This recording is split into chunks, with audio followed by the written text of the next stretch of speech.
돈을 버는 다양한 방법, 재테크 기사와 돈 되는 정보로 투자의 기준을 제시해주는 100분 머니쇼 시작합니다.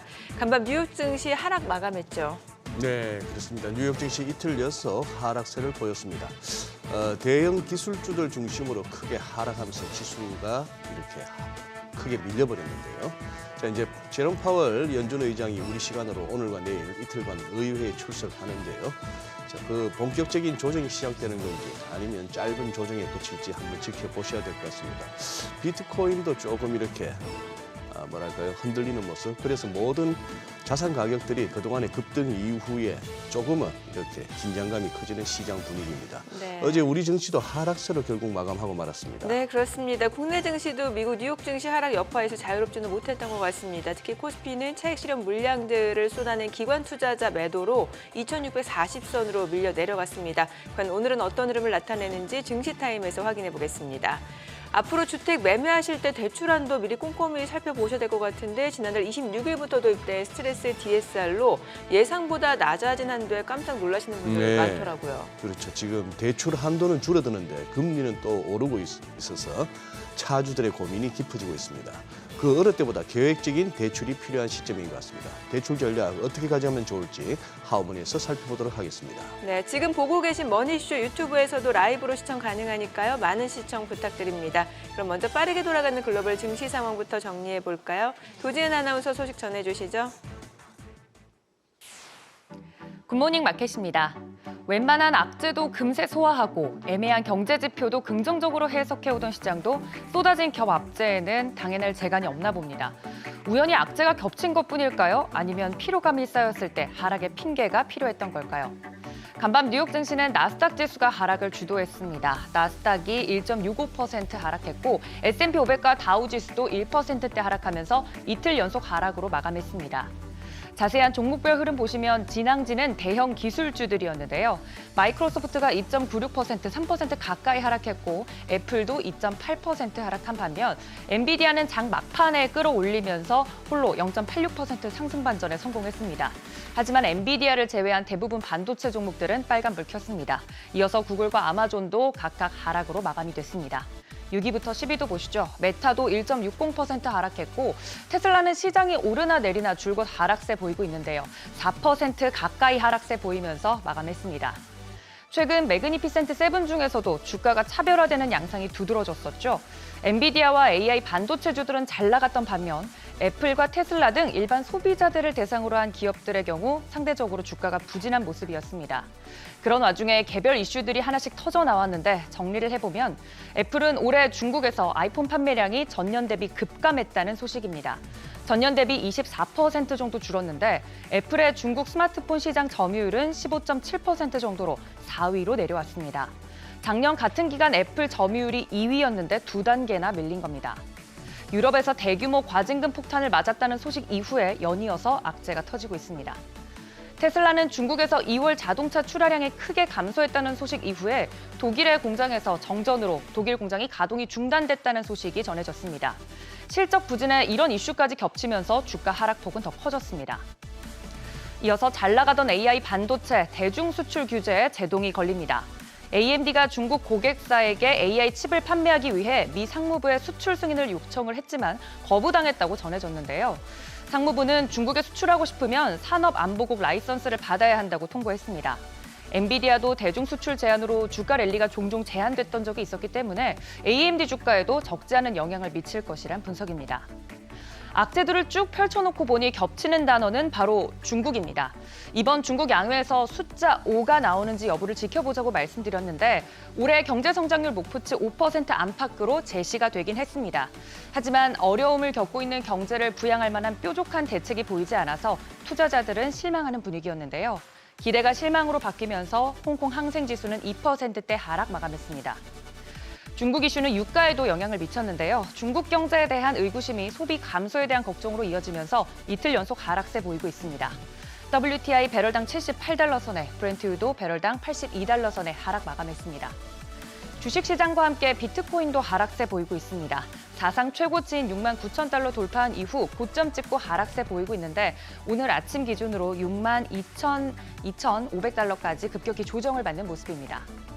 한편 국제 가격은 상승세로 돌아섰습니다. 가격과 반대로 움직이는 미 국채 수익률은 장단기물 모두 하락했는데 2년물은 4.5%대, 10년물은 4.1%대로 마감이 됐습니다. 최근 비트코인과 함께 상승했던 자산이 있습니다. 바로 금인데요. 금 선물 가격이 2,100달러를 넘어섰는데 통상 금값은 금리가 낮아질 때 상승하는 경향을 보입니다. 대형 기술주들이 주춤하고 또 파월 의장의 발언을 앞둔 시점에 금값까지 상승하는 걸 보니 그간 AI 때문에 한켠에 미뤄뒀던 금리 인하 기대감이 다시 고개를 들 수도 있겠다는 생각이 듭니다.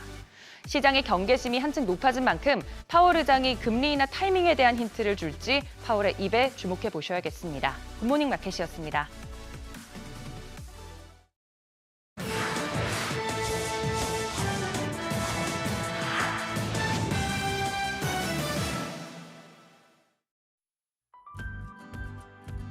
돌파하면서 사상 최고가를 경신했습니다. 곧바로 급락세로 돌아서긴 했지만 급등 배경으로 꼽히는 현물 ETF에 관심이 모아지고 있습니다. 지난 1월 미 금융당국은 11개의 현물 ETF를 승인했죠. 모두가 긴가민가 하던 때 큰손 블랙록이 뛰어들며 물꼬를 텄는데 블랙록의 비트코인 현물 ETF 자산 규모는 100억 달러, 우리 돈 13조 원을 돌파하기도 했고 지난달에는 미국 ETF 중 세 번째로 많은 자금을 끌어들이기도 했습니다. 상장된 비트코인 현물 ETF 10개 총 자산은 500억 달러를 찍기도 했는데 그야말로 뭉칫돈이 밀려 들어온 거죠. 이런 가운데 업계에선 비트코인 현물 ETF 수요가 줄어들 기미가 보이지 않고 미국 대형 금융기관 고객들의 요청이 급증하고 있다는 분석도 나오고 있습니다. 이 같은 비트코인 ETF 고공행진의 시장은 이더리움 ETF에도 촉각을 곤두세우고 있는데요. 밤사이 미 증권거래위원회가 블랙록, 피델리티가 신청한 이더리움 현물 ETF에 대한 심사를 다시 한번 미뤘다는 보도가 나왔는데 향후 움직임 면밀히 지켜보셔야겠습니다. 세계 최대 국부 펀드 중 하나인 싱가포르 테마색이 오픈 AI에 손을 뻗었습니다. 최근 수개월간 샘 올트먼 씨와 여러 차례 만나 투자 협상에 나섰는데 대규모 신규 프로젝트도 관련된 것으로 전해졌습니다. 올트먼은 이른바 AI 올인원 계획을 위해 단순 소프트웨어에 그치지 않고 산업에 필요한 반도체 핵심 칩 그리고 거기에 필요한 에너지 발전소까지 직접 구축하겠다는 발상을 가졌는데요. 엔비디아 의존도를 줄이고자 반도체 제조까지 하겠다는 계획인데 운용 자산만 380조 원이 넘는 테마색이 관심을 보이면서 올트먼의 AI 왕국 계획이 속도를 낼 수 있지 않을까 하는 기대감이 커지고 있습니다. 애플이 골머리를 앓고 있습니다. 매출의 절반 이상을 차지하는 아이폰이 중국 시장에서 좀처럼 힘을 쓰지 못하고 있는데요. 올해 첫 6주간 판매량이 1년 전과 비교해 24%나 줄면서 시장 점유율은 15%대까지 추락해 4위까지 주저앉았습니다. 대대적인 할인 전략을 앞세웠지만 화웨이를 비롯한 중국 토종업체들의 약진에 무릎을 꿇었습니다. 애플 최근 안팎으로 힘겨워하고 있죠. 중국에서는 아이폰이 아쉬운 성적표를 받았고 유럽에서도 반독점법 위반의 이유로 과징금 폭탄을 맞았는데요. 어수선한 분위기에 연초 이후 주가는 10% 넘게 빠지면서 전 세계에서 가장 가치 있는 회사 자리도 마이크로소프트에게 내주었고 골드만삭스의 최고 확신 투자 목록에서 애플의 이름을 제외시키는 등 난항을 겪고 있습니다. 엔비디아의 경쟁자로 떠오른 AMD가 난관에 부딪혔습니다. 앞서 엔비디아에게 그랬던 것처럼 미국 정부가 중국 수출에 제동을 걸었기 때문인데요. AMD는 대중국 AI 반도체 수출 제한을 피하기 위해 맞춤형 저가칩까지 설계했는데 당국은 해당 제품이 여전히 강력하다는 이유로 판매 승인을 내주지 않고 라이선스를 받도록 한 것으로 전해졌습니다. 공격적 확장을 위해 중국 시장을 겨냥하고 있었는데 당국이 규제 고삐를 더욱 단단히 조이면서 타격이 불가피할 것으로 보입니다. 토요타가 파나소닉과 설립한 배터리 합작사 프라이머스 EV 에너지 지분 전략을 인수하기로 했습니다. 배터리 수직 체계를 강화해 시장 공략에 나서겠다는 건데요. 특히 전기차 시장이 주춤하고 있는 이때 주력하고 있는 하이브리드 카드에 한층 더 힘을 실어줄 것으로 보입니다. 해당 자회사로부터 전기차 그리고 플러그인 하이브리드 차량용 배터리를 공급받을 예정인데요. 전기차에 한정 짓지 않고 하이브리드 차량용 배터리 등을 양산해 수요 확대에 유연하게 대응하고 경쟁력을 키우겠다는 전략입니다. 얼마 전까지만 해도 전기차 지각생으로 불렸던 토요타는 세대 교체 이후 본격적인 영역 확장에 나서고 있죠. 미국 노스캐롤라이나주에 건설되고 있는 배터리 공장은 기존 2개에서 8개로 확장됐고 투자 금액은 우리 돈 20조 원에 달하는 등 바삐 움직이고 있습니다. 지금까지 글로벌 비즈였습니다. 어제장 이슈가 있었던 업종 살펴보는 기업 이슈 시간입니다. 어제 우리 시장은 반도체주를 중심으로 숨고르기에 들어가자 양시장 모두 하락으로 마감했죠. 그러면 반도체 이외에 어떤 종목들이 강세를 보였는지 상승 업종들 살펴보겠습니다. 오늘부터 인터배터리 2024가 개막하는 만큼 어제 배터리와 관련해서 다양한 소식들이 나왔습니다. 우선 삼성 SDI는 이번 전시회에서 업계 최고의 에너지 밀도를 가진 전고체 배터리 양산 로드맵을 공개할 것이라고 밝혔습니다. 전고체는 고체 전해질을 사용해 화재 위험이 적고 주행거리가 길어서 꿈의 배터리로 불리기도 하는데요. 회사 측은 현재 양산 중인 각형 배터리와 비교해 약 40%가량 에너지 밀도가 향상된 전고체 배터리를 선보일 것이라고 말했습니다. 이런 가운데 금양도 어제 업그레이드된 원통형 배터리 개발에 성공했다면서 전시회에서 공개할 예정이라고 전했죠. 금양은 469 배터리, 즉 지름은 46mm, 높이는 95mm의 원통형 배터리를 내놨는데요. 금양 측은 이 469 배터리가 테슬라에 장착된 4680 배터리보다 생산성이 31%가량 향상됐다고 설명했습니다. 비록 미증시에서 테슬라의 하락세로 2차 전지 전반은 부진했지만 배터리 전시회에 대한 기대감에 일부 배터리 관련주는 좋은 흐름 보였고 금요일까지 진행되는 인터배터리 2024에 주목하시면서 시세 체크해보시면 좋겠습니다. 어제 소식이 나왔던 금양은 상향가까지 직행했고 결국 24.8% 상승했습니다. 또 CIS는 자회사와 합병을 통해 전고체 사업화를 본격화할 것이라고 밝혔는데요. 19.65% 올랐습니다. 이어서 한동화성은 13%대, 이수 스페셜티 케미컬은 10%대 상승했습니다. 어제 비만 치료제 훈풍 소식 전해드렸었는데요. 바이오주 부문의 상승 모멘텀이 계속해서 유입되고 있습니다. 일단 4월에 있을 세계 3대 학회, 미국 암연구학회 AACR도 그중 하나죠. 며칠 전 신약 개발 기업 앱클론은 AACR에서 항암 신약 후보 물질의 연구 결과를 발표할 예정이라는 소식을 내놨는데요. 소식 발표 이후 연일 시세가 좋습니다. 지난주에도 신라젠이 항암제를 미국 암연구학회에서 발표할 것이라고 보도를 내기도 했죠. 이처럼 통상 제약바이오주들은 평균적으로 3월과 4월에 제약바이오 관련 일정으로 수익률이 좋다고 합니다. 이외에도 비만 치료제, 보톡스, 그리고 탈모 화장품 등 바이오 전반에서 호재들도 함께 나오면서 제약바이오 업계에 온기가 돌고 있습니다. 관련해서 흐름 살펴보겠습니다. 바이오니아는 16.5% 올랐고 알테오제는 14%대 뛰어 연일 상승세를 기록 중입니다. 또 이슈가 있었던 앱클론은 13%대 올랐고 이어서 큐라티스 그리고 애니젠까지 모두 큰 폭으로 올랐습니다. 한동안 횡보하던 조선주는 실적과 주가 턴어라운드에 대한 기대감이 커지고 있습니다. 최근 조선 3사가 모두 대규모 수주를 발표하면서 조선주에 대한 관심도가 쏠리고 있는데요. 어제는 HD 한국조선해양이 일주일 새 2조 7천억 원 규모의 수주를 계약했다고 밝혔습니다. 지난달 24일부터 이달 1일까지 총 14척의 선박을 수주하는 것인데 LNG선, 자동차 운반선과 원유 운반선 등 5부가 선박 위주로 수주 행진을 이어가고 있다고 합니다. 이에 따라 HD 한국조선해양은 올해 수주 목표의 50%를 이미 달성했는데요. 업계에서는 목표 달성 속도가 이례적으로 빠르다고 전했습니다. 또 장 막판에는 정부가 조선 3사와 향후 5년간 9조 원을 투자해 조선 분야에서 초격차 기술 확보에 나설 것이라는 이슈도 나왔는데요. 이런 소식들이 나오면서 조선주 흐름이 좋았습니다. 현대임스와 세진중공업은 모두 4% 가까이 올랐고 또 HD 한국조선해양은 2.23% 상승했습니다. 이어서 어제 2천억 원 규모의 수주를 체결한 삼성중공업은 1.18% 뛰었습니다. 어제에 이어 전력기기 생산업체의 주가가 연일 급등세를 보이고 있습니다. AI 투자가 이어지면서 전력 소비량이 급증할 것이라는 전망이 계속해서 부각되고 있기 때문이죠. 이 현상은 단순 국내에서만 일어나는 것이 아니라 글로벌 증시에서도 전반적으로 전력기기 쪽에 주목하고 있습니다.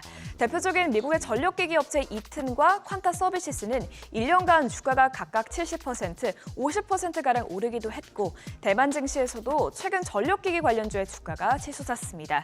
증권가에서도 전력기기 업황에 대해 긍정적인 평가를 내놓고 있는데요. NHD 투자증권은 국내 전력기기 업체들 모두 외형 성장과 이익 개선을 경험 중이라고 밝히기도 했습니다. 이런 소식들이 지속적으로 나오면서 전력기기 관련주들의 흐름이 굉장히 좋은데요.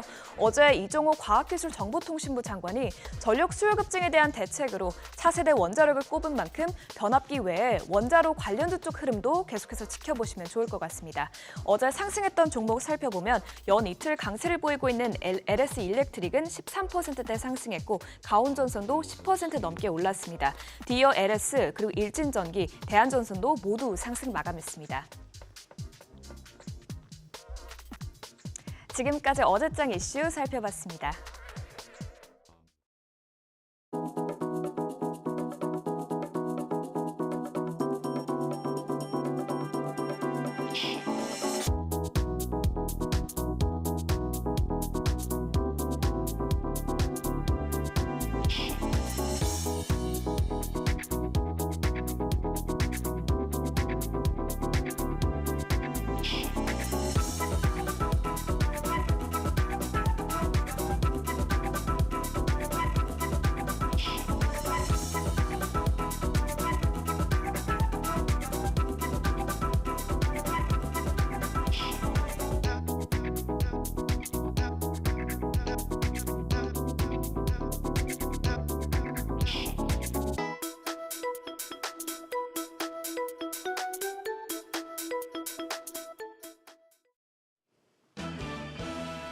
과도한 기대는 금물이라고 하는데 너무 크게 기대했던 탓일까요? 어제 우리 시장 속도 조절에 들어간 모습이었습니다. 하루 좋더니 또 그 다음 날은 안 좋은 냉온탕을 오가는 시장입니다. 간밤에 뉴욕 증시가 비교적 큰 폭의 하락세로 장을 마쳤기 때문에 우리 시장 오늘까지 추가적인 하락은 염두에 두고 시장 준비하셔야겠는데요. 어제 코스피가 0.93% 조정을 받으며 2649선 하단은 지지됐지만 하루 전의 상승분을 대부분 반납했고 코스닥도 0.76% 내려서 866선에 마감했습니다. 수급 상황을 볼까요? 외국인의 순매수가 코스피에 연속적으로 유입이 되고 있습니다. 어제 큰 규모는 아니었지만 외국인이 꾸준히 러브콜을 보내는데 의의를 둘 수 있겠습니다. 어제 858억 원 순매수, 외국인과 동시에 개인이 3,900억 원 넘는 사자세를 기록했습니다. 반면에 최근 기관이 팔면 지수가 빠지는 패턴이 계속되고 있는데 어제 기관은 5,462억 원 순매도했습니다. 코스닥 시장은 기관과 외국인 모두 매도 포지션이었고 각각 1,822억 원, 712억 원 매도 우위 기록했고요. 그 물량을 고스란히 개인만이 담았습니다. 어제 반도체와 자동차에서 차익 실현 매물이 나오고 2차 전지까지 부진해서 시총 10위권 중에 삼성바이오로직스를 제외한 전 종목의 낙폭이 굉장히 컸습니다. 삼성전자가 1.6% 약세, 현대차와 기아도 2%대 조정을 받았습니다. 또 2차 전지 경우에 테슬라의 중국 출하량 부진에 따른 주가 하락에 영향을 받았죠. LG에너지솔루션과 포스코홀딩스, LG화학 모두 2% 넘는 낙폭을 기록했고요. 코스닥 시장에서도 관련주인 에코프로비엠과 에코프로가 낙폭을 키우면서 장을 마쳤습니다. 에코프로비엠이 5.37% 하락, 에코프로도 4.42% 약세로 마감했습니다. 오늘 배터리 전시회인 인터배터리가 개최하는데 이 이슈가 흐르고 있는 2차 전지 주가를 끌어올려줄지 주목됩니다. 한편 초전도체 관련주는 어제 관련 발표가 있었는데 결국엔 바뀐 게 없다는 실망감이 커지면서 신성 델타테크가 14% 이상 급락하며 시총 10위로 밀려났습니다. 코스닥 시장에서 눈에 띄는 상승률을 보여준 건 알테오젠이었죠. 알테오젠, 증권가의 긍정적인 전망이 나오는 가운데 어제도 15% 가까운 시세 분출했습니다. 환율은 1,334원 50전에 거래를 마쳤습니다. 2월 중순부터 기관이 조금씩 순매도 규모를 늘려가며 그동안 많이 올랐던 저 PBR주를 팔고 있습니다. 밸류업 관련 수혜 섹터의 주가가 워낙 많이 오른 상황이고 기관도 이미 차익 실현에 나서고 있어서 앞으로 기관 자금의 향방이 더욱더 중요해졌는데요. 하이투자증권은 기관 빈집에서 시세가 나올 수 있다고 전망을 했습니다. 장기간 기관 수급이 유입되지 않거나 순매도됐던 종목 중에 최근에 자금 유입이 관측되고 있는 기업들을 소팅했는데요. 관련 종목으로는 보령과 휴젤, S오일, HD 현대산업개발, 그리고 디어유와 오리온, 진에어 등이 포함돼 있었습니다. 이 종목들 기관 자금 유입 시에 계속해서 꾸준하게 눈여겨보셔도 좋겠습니다. 한편 미국에서는 11월 대선을 앞두고 민주당과 공화당의 대선 후보를 선출하는 슈퍼 화요일 경선 투표가 진행 중입니다. 조 바이든 대통령과 트럼프 전 대통령의 대결이 확정될 것이란 관측이 나오는데요. 우리 시장에도 이번 이벤트 굉장히 중요하겠습니다.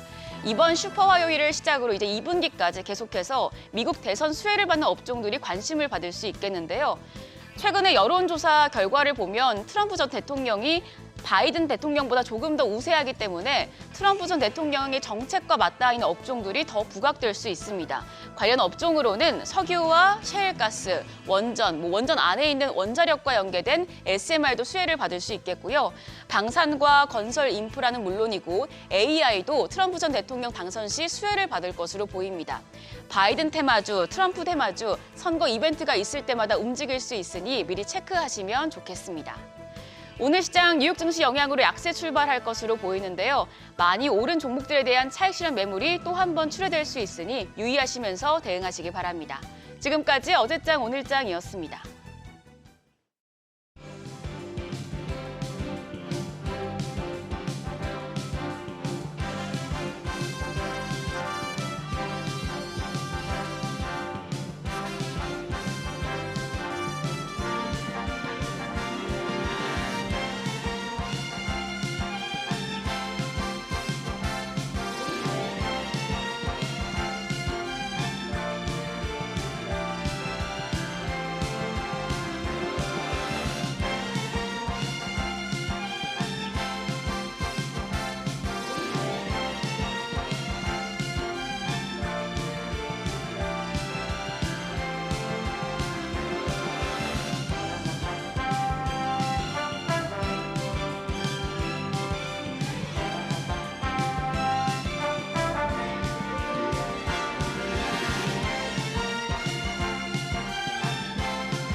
네, 현재 시각 8시 23분 향해 갑니다. 지금 보고 계신 머니쇼 유튜브에서 라이브로 시청 가능하니까요. 많은 시청 부탁드립니다. 간밤 뉴욕 증시 보니까 이제 나스닥이 다시 16,000선을 내줬고 또 비트코인도 지금 원화 기준으로 9천만 원 선, 한 네. 6만 2천 달러까지 지금 내려온 상황이거든요. 네. 뭔가 좀 급등에 따른 차익 실현 물량들이 또 빠르게 나오는 분위기인 것 같아요. 네.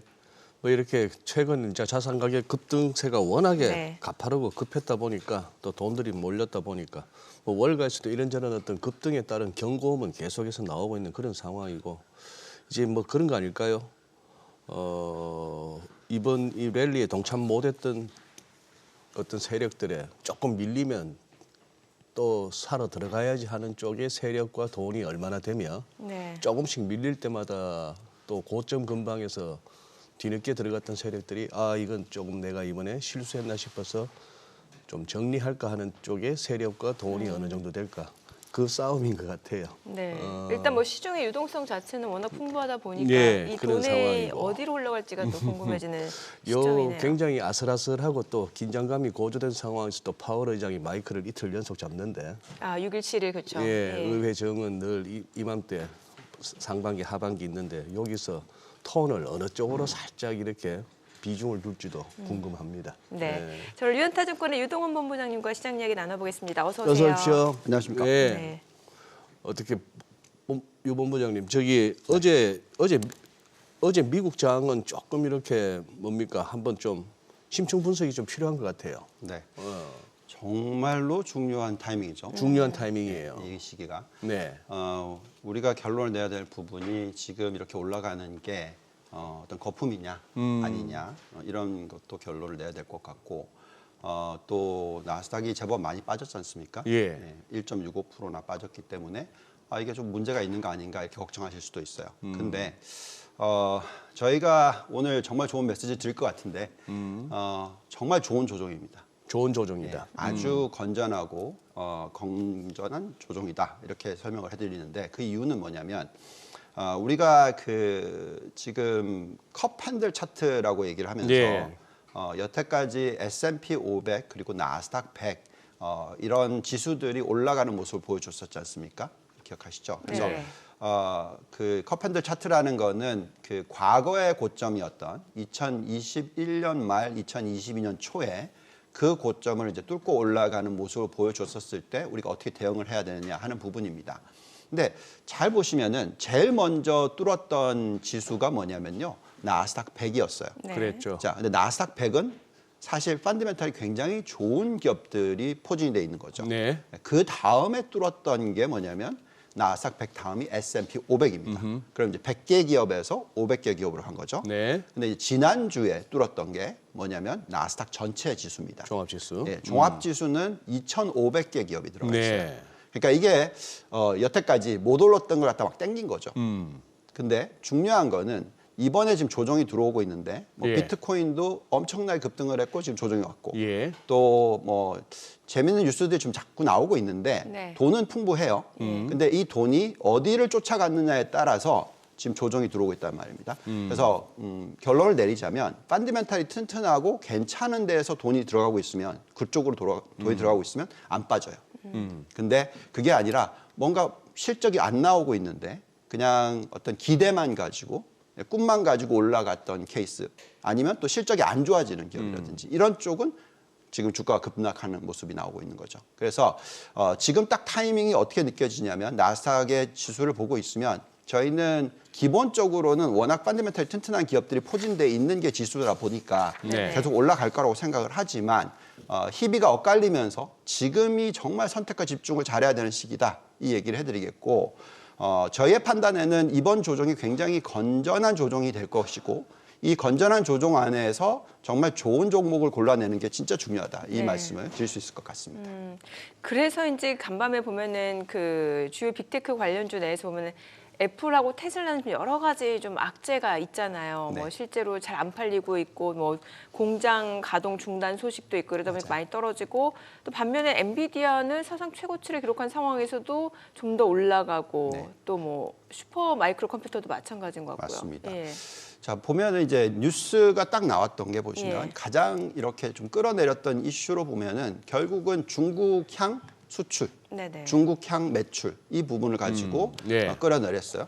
그러니까 테슬라의 주가가 조정을 받기 시작한 것은 어저께뿐만이 아니라 그 전날부터입니다. 왜냐하면 중국의 그 매출이 관련된 부분이 BYD라는 종목이 네네. 그 기업이 훨씬 더 성장을 잘하고 있고 테슬라는 좀 그 인도 대수가 많이 줄었다. 뭐 이러면서 이제 급락을 했어요. 네네. 그리고 이틀 연속으로 지금 하락을 하는 모습을 보여주고 있고 또 애플도 마찬가지로 중국 쪽의 매출이 24% 줄었다. 뭐 이러면서 또 결국은 이렇게 급락을 하고 있습니다. 애플 아이폰의 판매가 지금 보면 화웨이의 판매는 64%나 늘었는데 아이폰은 마이너스다. 네. 근데 우리 다 경험하지 않았나요? 중국에 대해서는. 우리 삼성전자가 기억하시겠지만 삼성전자 핸드폰이 중국 시장에서 시장 점유율이 20몇 %였어요. 네네. 지금은 얼마인지 아시죠? 제로, 0.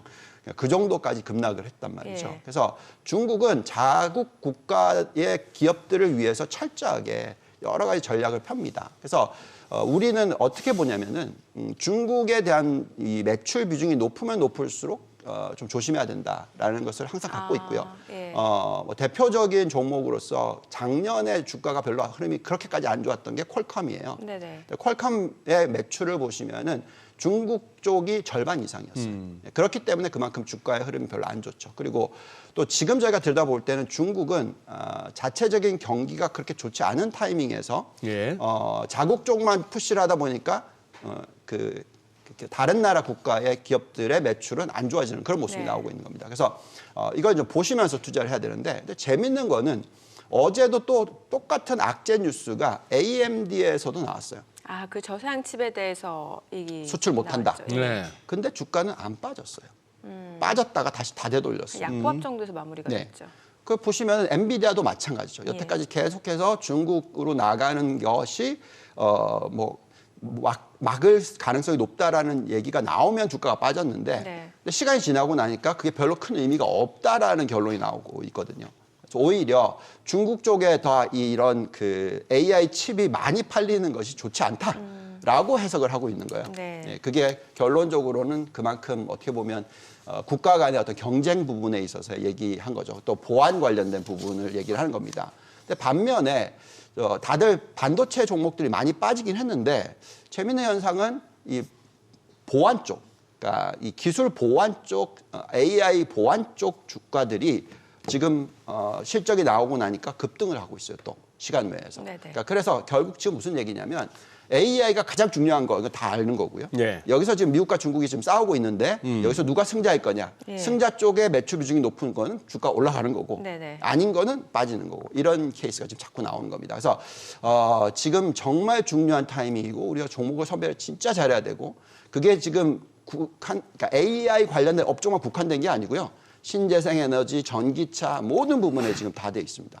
그럴 수밖에 없죠. 왜냐하면 경제의 규모가 미국이 1등이고 2등이 중국이니까 이게 앞으로 누가 이기느냐가 정말 중요한 케이스 아니겠습니까? 그래서 저희가 판단할 땐 이번 이 지금 주가의 흐름 자체를 단순하게 받아들이지 마시고 좀 더 디테일하게 들여다보면 네. 어떤 흐름이 지금 일어나고 있는지가 나오는 거죠. 결국 돈을 버는 기업 쪽으로 간다. 그리고 승리할 쪽에 간다. 이게 맞는 것 같고요. 그래서 지금 계속해서 이제 종목들을 선별해서 들여다보시고 매출 비중이 어떻고 어떤 경쟁력을 가지고 있고 이런 것들을 지금 초점을 맞추셔야지 제가 작년 내내 말씀드렸던 건데 금리 언제 내리느냐 뭐 매크로 쪽에서 특히 금리 매크로 유동성에 대해서 걱정을 하다가는 이런 걸 다 놓치게 되는 거죠. 그래서 지금은 계속 말씀을 드립니다만 업종이나 종목에 대한 초점 여기에 대해서 계속 공부를 하셔야 되고 여기에서 누가 승자가 되느냐에서 주가 차이가 너무나 많이 납니다. 저희가 그런 노력을 지금 해야 되는 게 아닌가 이런 생각이 듭니다. 조금 이제 구체적이고 실질적인 고민으로 들어갔을 때 우리도 워낙에 투자자분들이 뭐 빛의 속도로 반응하시다 보니까 M7 쪽으로 많이들 갔어요. 최근 몇 달 사이에. 그렇죠. 돈이 많이 들어갔어요. 자, 그 중에서 이제 엔비디아 같은 경우는 우리 작가님이 재밌게 쓰셨네. 주식은 믿음, 매도 안 누른 나 칭찬, 점점점 엔비디아 상승. 어제 엔비디아 장중 흐름 보면은 진짜 흔들릴만 하단 말이죠. 네.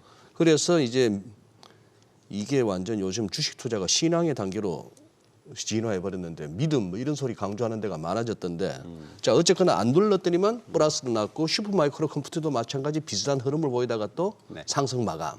AMD도 말씀하신 것 같이 위트웨이트 했는데 어쨌거나 강보한 마감. 이런 상황이 됐는데 자 문제는 이쪽이 아닌 M7 해서 그 중에서 테슬라, 애플, 뭐 구글 이런 쪽으로 좀 비중이 큰 분들에게는 지금 약간 고민스러운 단계 같아요. 어떻게 조언하실 수 있겠습니까? 그렇죠. 근데 지금 이게 재밌는 헤드라인이긴 한데 정확한 해석은 아니죠. 그러니까 무슨 얘기냐면 그냥 믿고 그냥 막 이게 아니라 믿을 수 있는 이유가 있는 거죠. 그러니까 자 우리가 간단하게 설명을 하자면 제가 작년 내내 말씀드렸던 게 테슬라보다는 또 올해 연초에도 계속 말씀드렸던 게 테슬라보다는 엔비디아다. 이 얘기를 해드렸어요. 자, 둘 다 AI 관련 기업입니다. 그죠?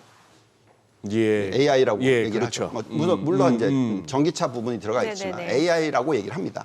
자, 그런데 AI에 관련돼서 매출이 일어나는 기업, 안 일어나는 기업 딱 차이가 나는 거죠.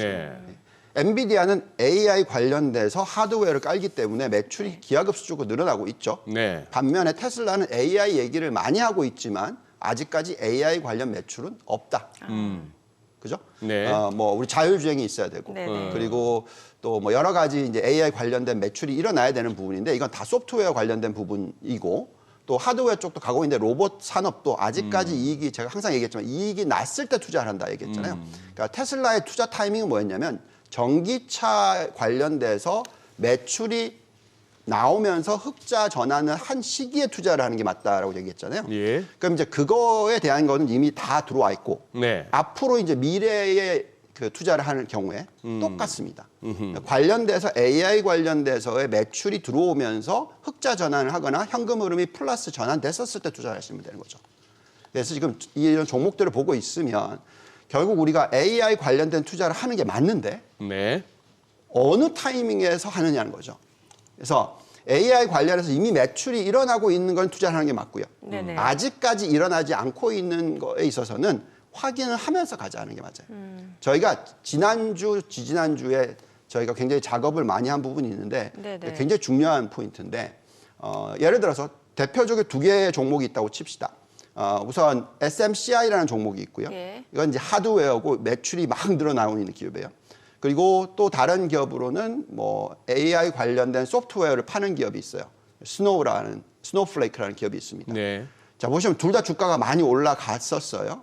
근데 매출과 연결되는 부분의 속도가 더딘 회사는 주가가 폭락을 합니다. 그래서 20몇 프로 폭락을 했어요. 네. 스노우플레이크라는 종목은. 근데 반면에 SMCI는 너무 많이 올라가지고 훅 빠지긴 했어요. 30%까지 빠지기도 했습니다. 근데 그 고점을 다시 탈환하고 또 올라가요. 그러니까 결국은 펀더멘털 들여다보셔야 되는 거죠. 그리고 확인을 하고 싶어 한다는 거죠. 우리가 과거에 닷컴 버블을 경험했기 때문에 닷컴 버블 때 왜 터졌냐면 네. 엄청나게 매출이 늘어났는데 실적이 안 들어오는 기업들이 너무 많았다는 거죠. 근데 주가가 엄청나게 많이 튀었다는 거죠. 그래서 자, 그런 모습의 조정이 나오고 있는 지금이 상당히 좋은 모습이다. 또한 비트코인도 마찬가지입니다. 뭐 저희가 비트코인을 싫어하는 게 아니고 좋아합니다.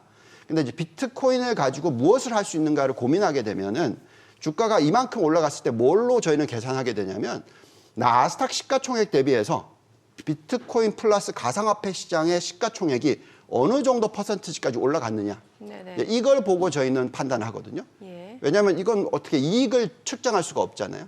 그래서 그 숫자가 지난 그 요번에 그 고점 찍었을 때가 네네. 거의 나스닥 시가총액의 8% 이상, 9%까지 급등을 했어요. 한 1조 달러 돌파한 상황 아니었나요? 예. 그 숫자가 옛날에 2021년에 그 고점하고 비슷합니다. 그래서 무작정 유동성이 여기로만 흘러 들어갈 거다. 그거 쉽지 않죠. 뭔가 베이스가 있어야 되지 않습니까? 네네. 그죠? 비트코인을 가지고 무엇을 할 수 있어야 되는 거죠. 그래서 저희가 판단하기에는 뭐 대체 자산이니까 금, 은 이런 것들 지금 관심이 많아요. 그래서 이쪽에 대한 투자를 하지 말라는 얘기가 아니고 우리가 항상 생각할 때 이게 거품인지 아닌지 판단하는 것은 펀더멘털을 보고 판단하는 거잖아요. 그래서 그 노력을 조금만 하시면은 우리가 어떤 선택을 할 수 있을지가 답이 나온다. 이렇게 말씀을 드릴 수 있을 것 같습니다. 네. 그러니까 결국에는 실적이 뒷받침되는 종목들은 좀 더 갈 수 있는 룸이 있고 네. 아직 매출이나 실적이 확인되지 않은 기업들 같은 경우는 좀 주가가 하락할 가능성이 높다 이렇게 말씀 주신 것 같네요. 예. 올라가지 못할 거다 이제는. 올라가지 못할 거다. 확인이 되면 그때부터 올라갈 거다. 네, 이렇게 좀 판단하고 있습니다. 뭐 엔비디아라든지 지금 계속해서 날아가는 종목들 있잖아요. 네. 조금 더 상승할 수 있는 룸이 좀 있는 거예요? 네, 그거를 한번 저희 테이블로 올려드려 예. 볼게요. 한참 뒤에 얘기할 내용이었지만 네네. 자, 대형 기술주 12개를 올려드리면은요. 이거 가지고 좀 아이디어를 얻으실 수 있을 것 같아요. 자, 우리도 한국 시장을 들여다보는 사람들 네. 입장에서 이렇게 지금 이제 미국이 흔들리면은 우리도 어떻게 해야 되냐 이렇게 고민하실 거 아니겠습니까? 근데 지금 1위부터 12위를 보시면은 자 보시죠. 1등, 2등이 다 뭐죠? 엔비디아, AMD 다 반도체죠. 예. 예. 그리고 3등이 테슬라, 그리고 4등이 인텔, 브로드컴 또 다 반도체. 그러네요. 예. 이런 모습이고 이제 그 밑으로 내려오면 이제 알파벳, 메타, 마이크로소프트, 애플 이렇게 올라옵니다. 자, 우리 무슨 얘기를 해드리는 거냐면 지금 반도체 관련된 부분에 있어서의 수요는 좋다. 펀더멘털 뒷받침되고 있다. 엄청난 성장을 할 수 있다. 자, 그러면 어떤 기업들이 생각이 나나요? 우리나라를 따지자면. 당연히 SK 하이닉스, 한미 반도체. 예. 그리고 좀 더 나아가서 이제 삼성전자. 네네. 예.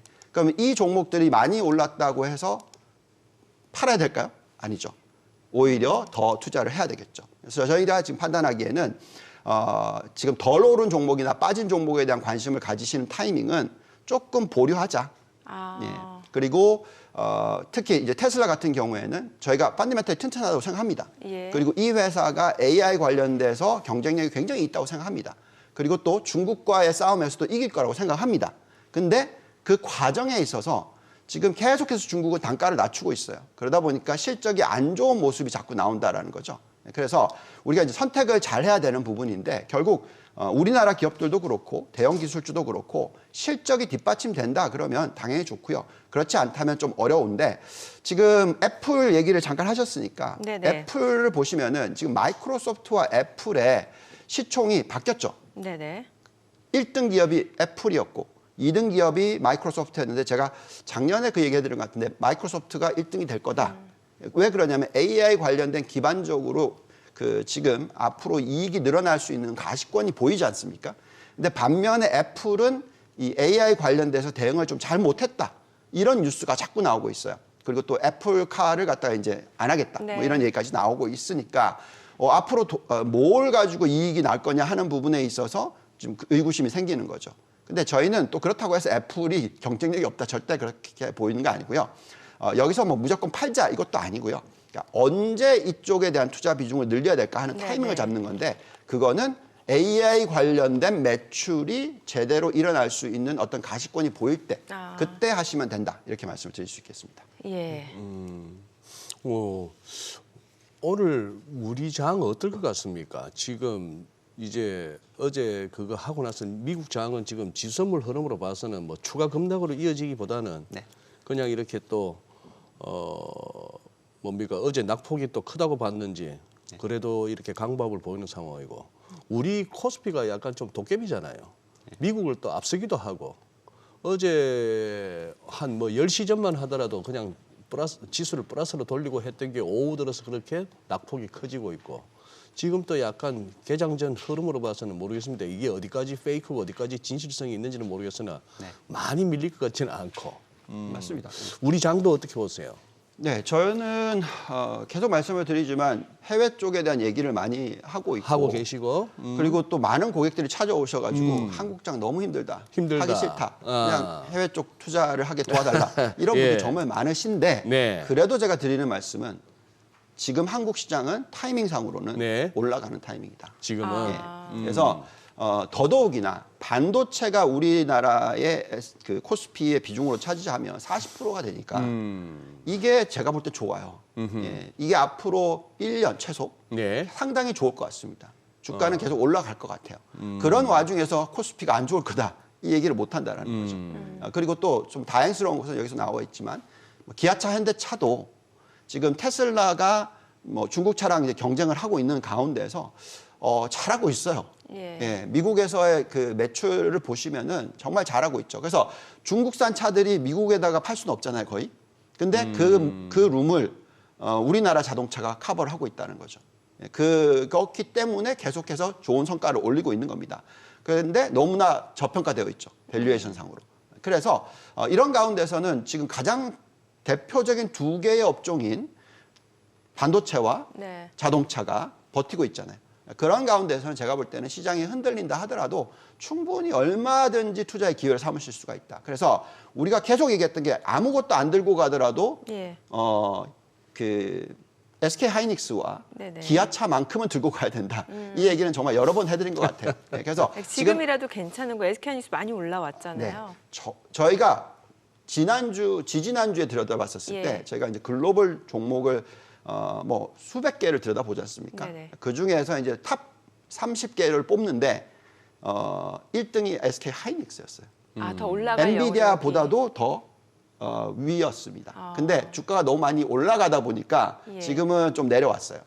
지금 내려와서 뭐 한 4위인가 되는데 어쨌든 결국은 그만큼 지금 이 AI 관련돼서 매출이 일어나고 있는 것을 보여주는 기업. 그게 SK 하이닉스와 한미 반도체입니다. 그래서 반도체 쪽은 그쪽은 계속해서 좀 들여다보셔야 될 것 같고 앞으로 얼마나 올라갈지는 뭐 엔비디아가 언제 상승을 그만둘지 그걸 보시면서 판단하시면 될 것 같아요. 작년 이맘때 200불대 아니었습니까? 엔비디아. 네, 맞아요.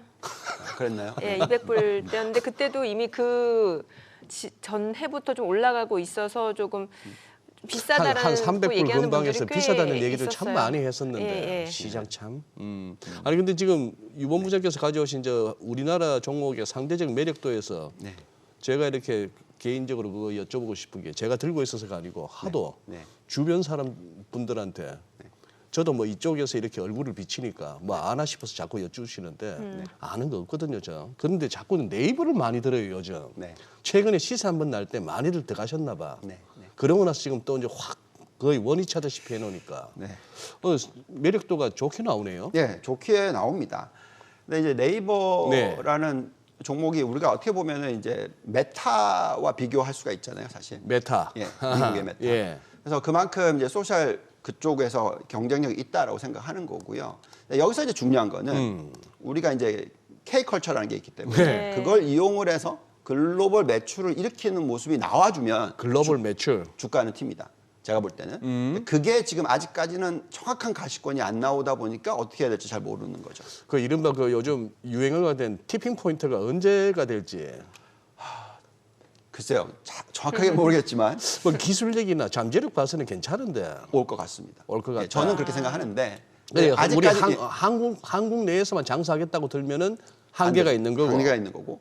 그건 이미 주가 반영이 됐다고 생각하고요. 이제부터 정말 올라가려면은 해외 쪽에서 매출이 늘어나는 모습을 가시권을 보여준다. 뭐 근데 좀, 대표적으로 보면은 쿠팡 같은 기업이 예. 예.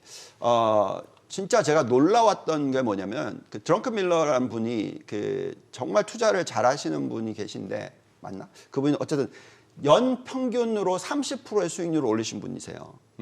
복리로 거의 30년 동안. 어허. 엄청나죠. 대단한. 뭐 예. 거의 뭐 워런 버핏 저리 가라죠. 예, 그러네요. 정말 대단하신 분인데 예. 그분의 포트폴리오를 보시면은 네. 작년 말에 예. 어떤 포트폴리오 갖고 있냐면 네. 엔비디아가 20%가 넘어요. 전체 어. 포트에. 여기에 우리나라 쿠팡을 한 8%가 들고 있어요. 그러니까 결론적으로는 그만큼 우리가 지금 이 AI와 연결되어 있는 여러 가지 부분을 놓고 봤었을 때, 그 소셜 네트워킹이나 이런 AI와 인터넷을 이용한 부분에 있어서 경쟁력이 있을까 없을까 하는 질문에 있어서 쿠팡은 그것을 해외에서 해내고 있다고 생각하는 거죠. 네네. 마찬가지로 네이버가 관련돼서 그 어떤 매출을 일으키기 시작했다.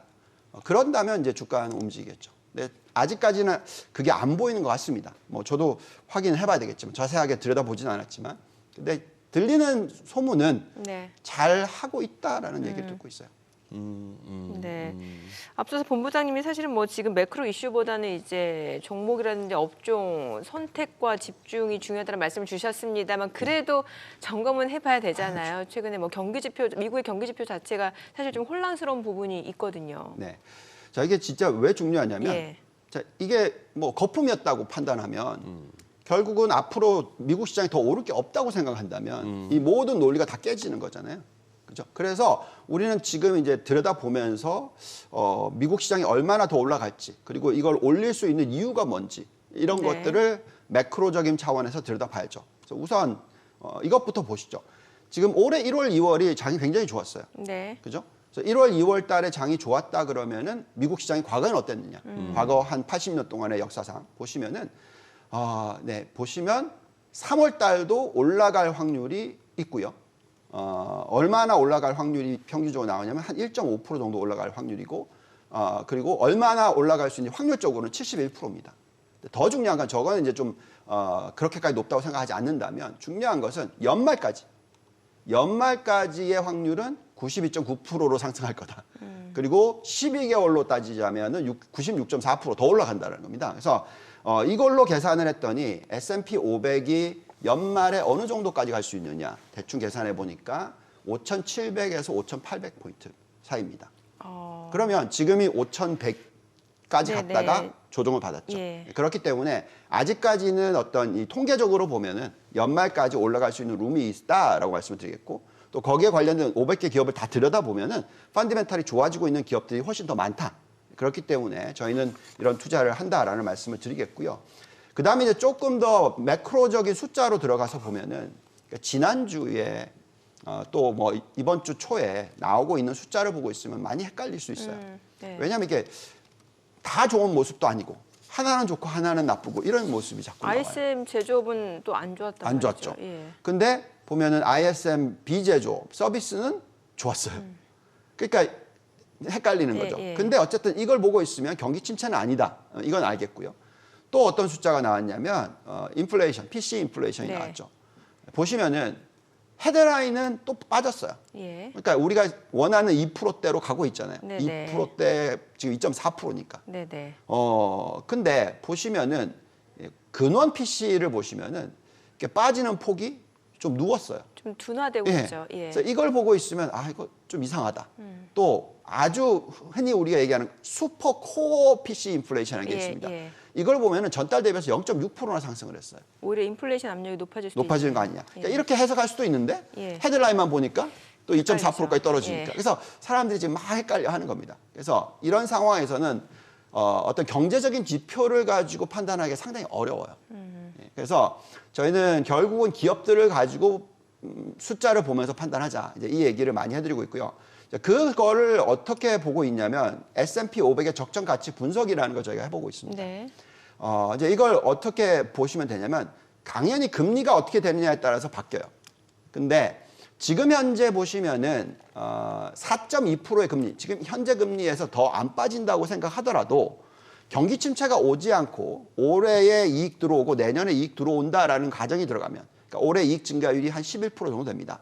이렇게 가정을 하면은 어느 정도까지 올라갈 수 있냐 계산했더니 한 5,600까지 가능해요. 그럼 지금 5,100이다 치면 네. 한 10% 정도 올라갈 수 있는 룸이 있지 않습니까? 그래서 그 정도가 기본이고요.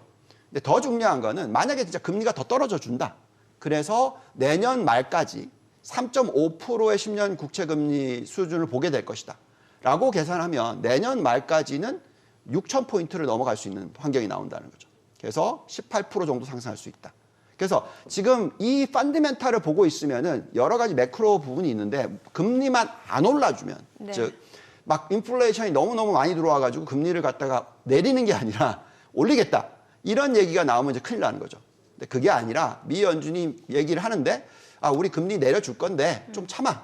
이런 식으로 나오면은 좀 더디게 올라가는 거고요. 네. 금리를 천천히 내려줄 거고 또 내린다고 하면 증시는 올라갈 수 있는 그런 룸이 있다라고 생각이 듭니다. 네, 지금 시각 8시 51분 지나갑니다. 오늘 양시장 호가 상황 체크해 보겠습니다. 먼저 코스피 예상 체결 지수부터 확인해 보죠. 지금 0.5% 하락 예상되고요. 예상 체결 지수는 2,635포인트입니다. 코스닥도 0.3% 내림세 예상되고요. 지금 예상 체결 지수는 863포인트죠. 시가총액 상위 종목 예상 체결가 보겠습니다. 삼성전자가 0.8% 하락 예상되고요. 지금 호가로는 73,100원. SK하이닉스 1.6% 하락 출발 예상됩니다. 예상 체결가 16만 3천 원이고요. LG 에너지솔루션 약보합 출발 예상됩니다. 삼성 바이오로직스가 1% 하락 예상되고요. 지금 호가는 77만 1천 원으로 집계가 되고요. 현대차는 0.4% 상승 출발 예상됩니다. 예상 체결가 25만 원. 그리고 기아가 지금 1.2% 하락이 예상되고요. 예상 체결가는 12만 1,200원, 삼성전자 우선주 약보합 예상되고요. 셀트리온이 0.4% 하락이 예상됩니다. 예상 체결가 17만 5,100원. 포스코홀딩스가 2% 하락 출발 예상되고요. 호가는 43만 7,500원, LG화학 1.4% 하락 예상되고요. 예상 체결가 44만 6천 원으로 집계가 됩니다. 지금 간밤 뉴욕 증시 3대 지수도 모두 하락으로 마감이 됐고 오늘 국내 증시도 일단은 좀 그 영향이 예상되는 시장 분위기일 것 같고요. 코스닥 시가총액 상위 종목 예상 체결가도 보겠습니다. 에코프로비엠이 1.5% 하락이 예상됩니다. 지금 예상 체결가는 25만 1,500원이고요. 에코프로도 1% 하락이 예상됩니다. 호가 59만 8천 원. 알테오젠 지금 호가 1.4% 상승 예상됩니다. 이미 어제장에서도 14%, 15% 가까이 급등을 했고 최근에 주가가 연일 지금 강세를 보여주고 있는 상황이고요. 오늘도 추가적으로 상승세가 이어질 걸로 보입니다. 예상 체결가는 19만 5천 원이죠. HLB 1.6% 하락 예상되고요. 예상 체결가는 7만 8,400원. 엔캠 3.9% 강세가 예상됩니다. 호가 26만 4천 원이고요. 셀트리온지아 호가에서는 지금 보합이 예상됩니다. HPSP가 1.6% 하락 예상되고요. 레인보우 로보틱스가 0.9% 상승할 걸로 보입니다. 호가는 16만 8,300원, 리노공업 1.4% 하락 예상되고요. 신성 델타테크도 4.8% 약세가 예상되면서 호가 10만 원으로 기록이 됩니다. 자, 이제 개장까지 한 6분여 가량 남았는데 오늘 보니까는 어제도 그렇고 사실 이제 제약바이오 쪽, 오늘도 이제 제약바이오 쪽이 좀 강세를 보여줄 걸로 예상되고 그동안 많이 올랐던 종목들은 또 차익 실현 욕구가 좀 커질 수 있는 시점인 것 같네요. 네, 그러네요.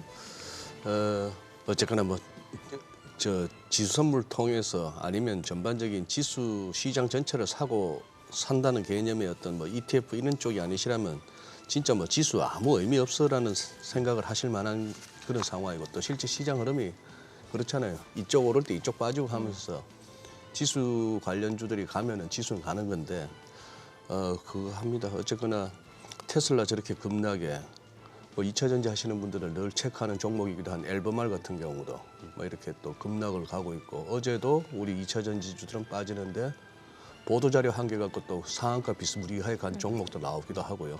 참 그게 시장이긴 합니다만 그러네요. 지금 정명희께서 이렇게 체크해 주신 이 정도의 예상 체결 지수라면은 제가 봐서는 선방입니다.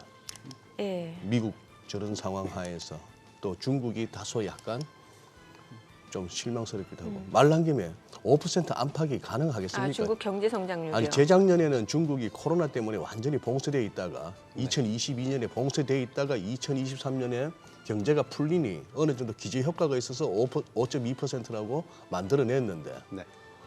이걸 갖다가 또 여기다가 플러스 5% 안팎? 볼까요? 그냥 관심 끄시죠. 진짜요? 중국 얘기는. 예.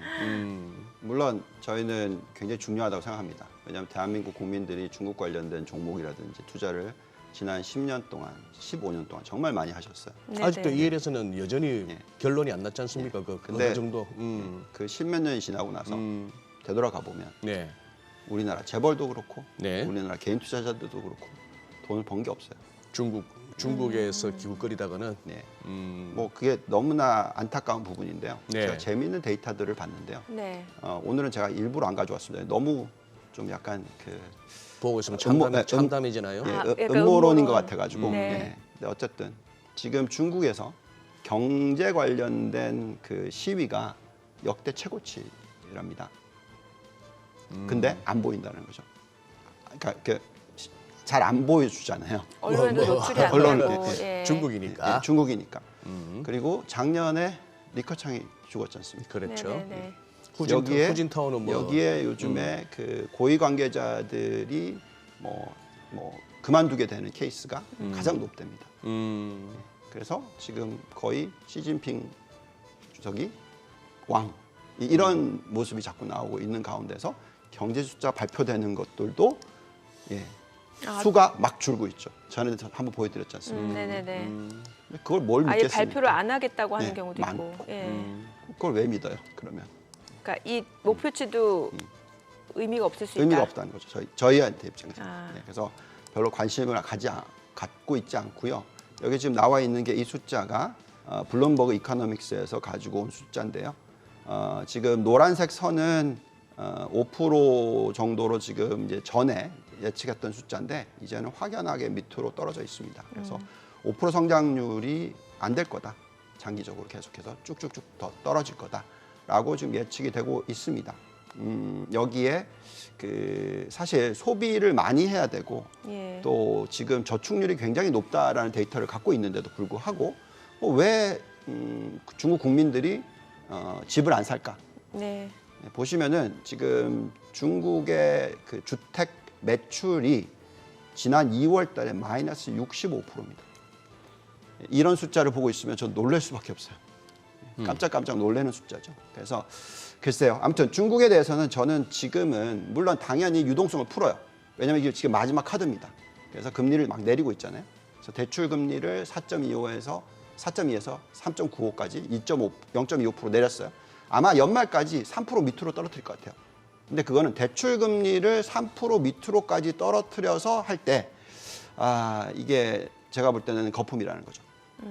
그리고 돈을 지금 아까 말씀드렸듯이 애플과 화웨이의 경쟁에 있어서 예. 자, 화웨이가 지금 핸드셋을 많이 팔고 있고 64% 성장을 했다. 네. 근데 이걸 이루기 위해서 아시겠지만 OS를 엄청나게 비싸게 만들고 있잖아요. 네. 이게 다 적자예요, 이게. 이렇게 갔었을 때 돈을 빌려서 했다는 케이스가 되면 모르는 거죠. 정답은 없다는 거죠. 그래서 제가 볼 때는 중국은 이번에 어쨌든 금리를 내리면서 주가 오를 거예요. 네. 또 심지어는 이런 그 개발 회사 관련된 부분에서 돈도 풀고 있어요. 중국. 부동산이 지금 안 좋으니까. 네. 그러면 이게 분명히 한번 튈 수는 있습니다. 그래서 지금 많이 올랐습니다. 바닥 대비해서 거의 10몇 프로 올랐어요. 좀 더 올라갈 것 같아요. 한 10% 정도 더 올라갈 수 있을 것 같습니다. 근데 이때 잘 빠져나오셔야 된다고 저는 생각합니다. 왜냐하면 은행권의 펀디멘탈이 지금 예대 마진도 그렇고 부실 채권의 규모도 그렇고 수익성도 그렇고 글쎄요. 예. 앞으로 이 H 지수 관련된 ELS 상품은 없어야 된다고 저는 생각합니다. 심지어. 왜냐하면 H 지수는 은행주가 전체의 지수의 70%입니다. 금융주가. 아니 근데 40개 종목 갖고 만든 H 지수에 예. 은행 관련이 20몇 개라고. 금융주가 70%입니다. 그렇기 때문에 그 모르는 거예요. 우리나라도 경험했지 않습니까? 그죠? 그래서 저는 그 얘기 개장하고 조금 더 들어보도록 하겠습니다. 오늘 국내 증시로 확인해 보죠. 개장합니다.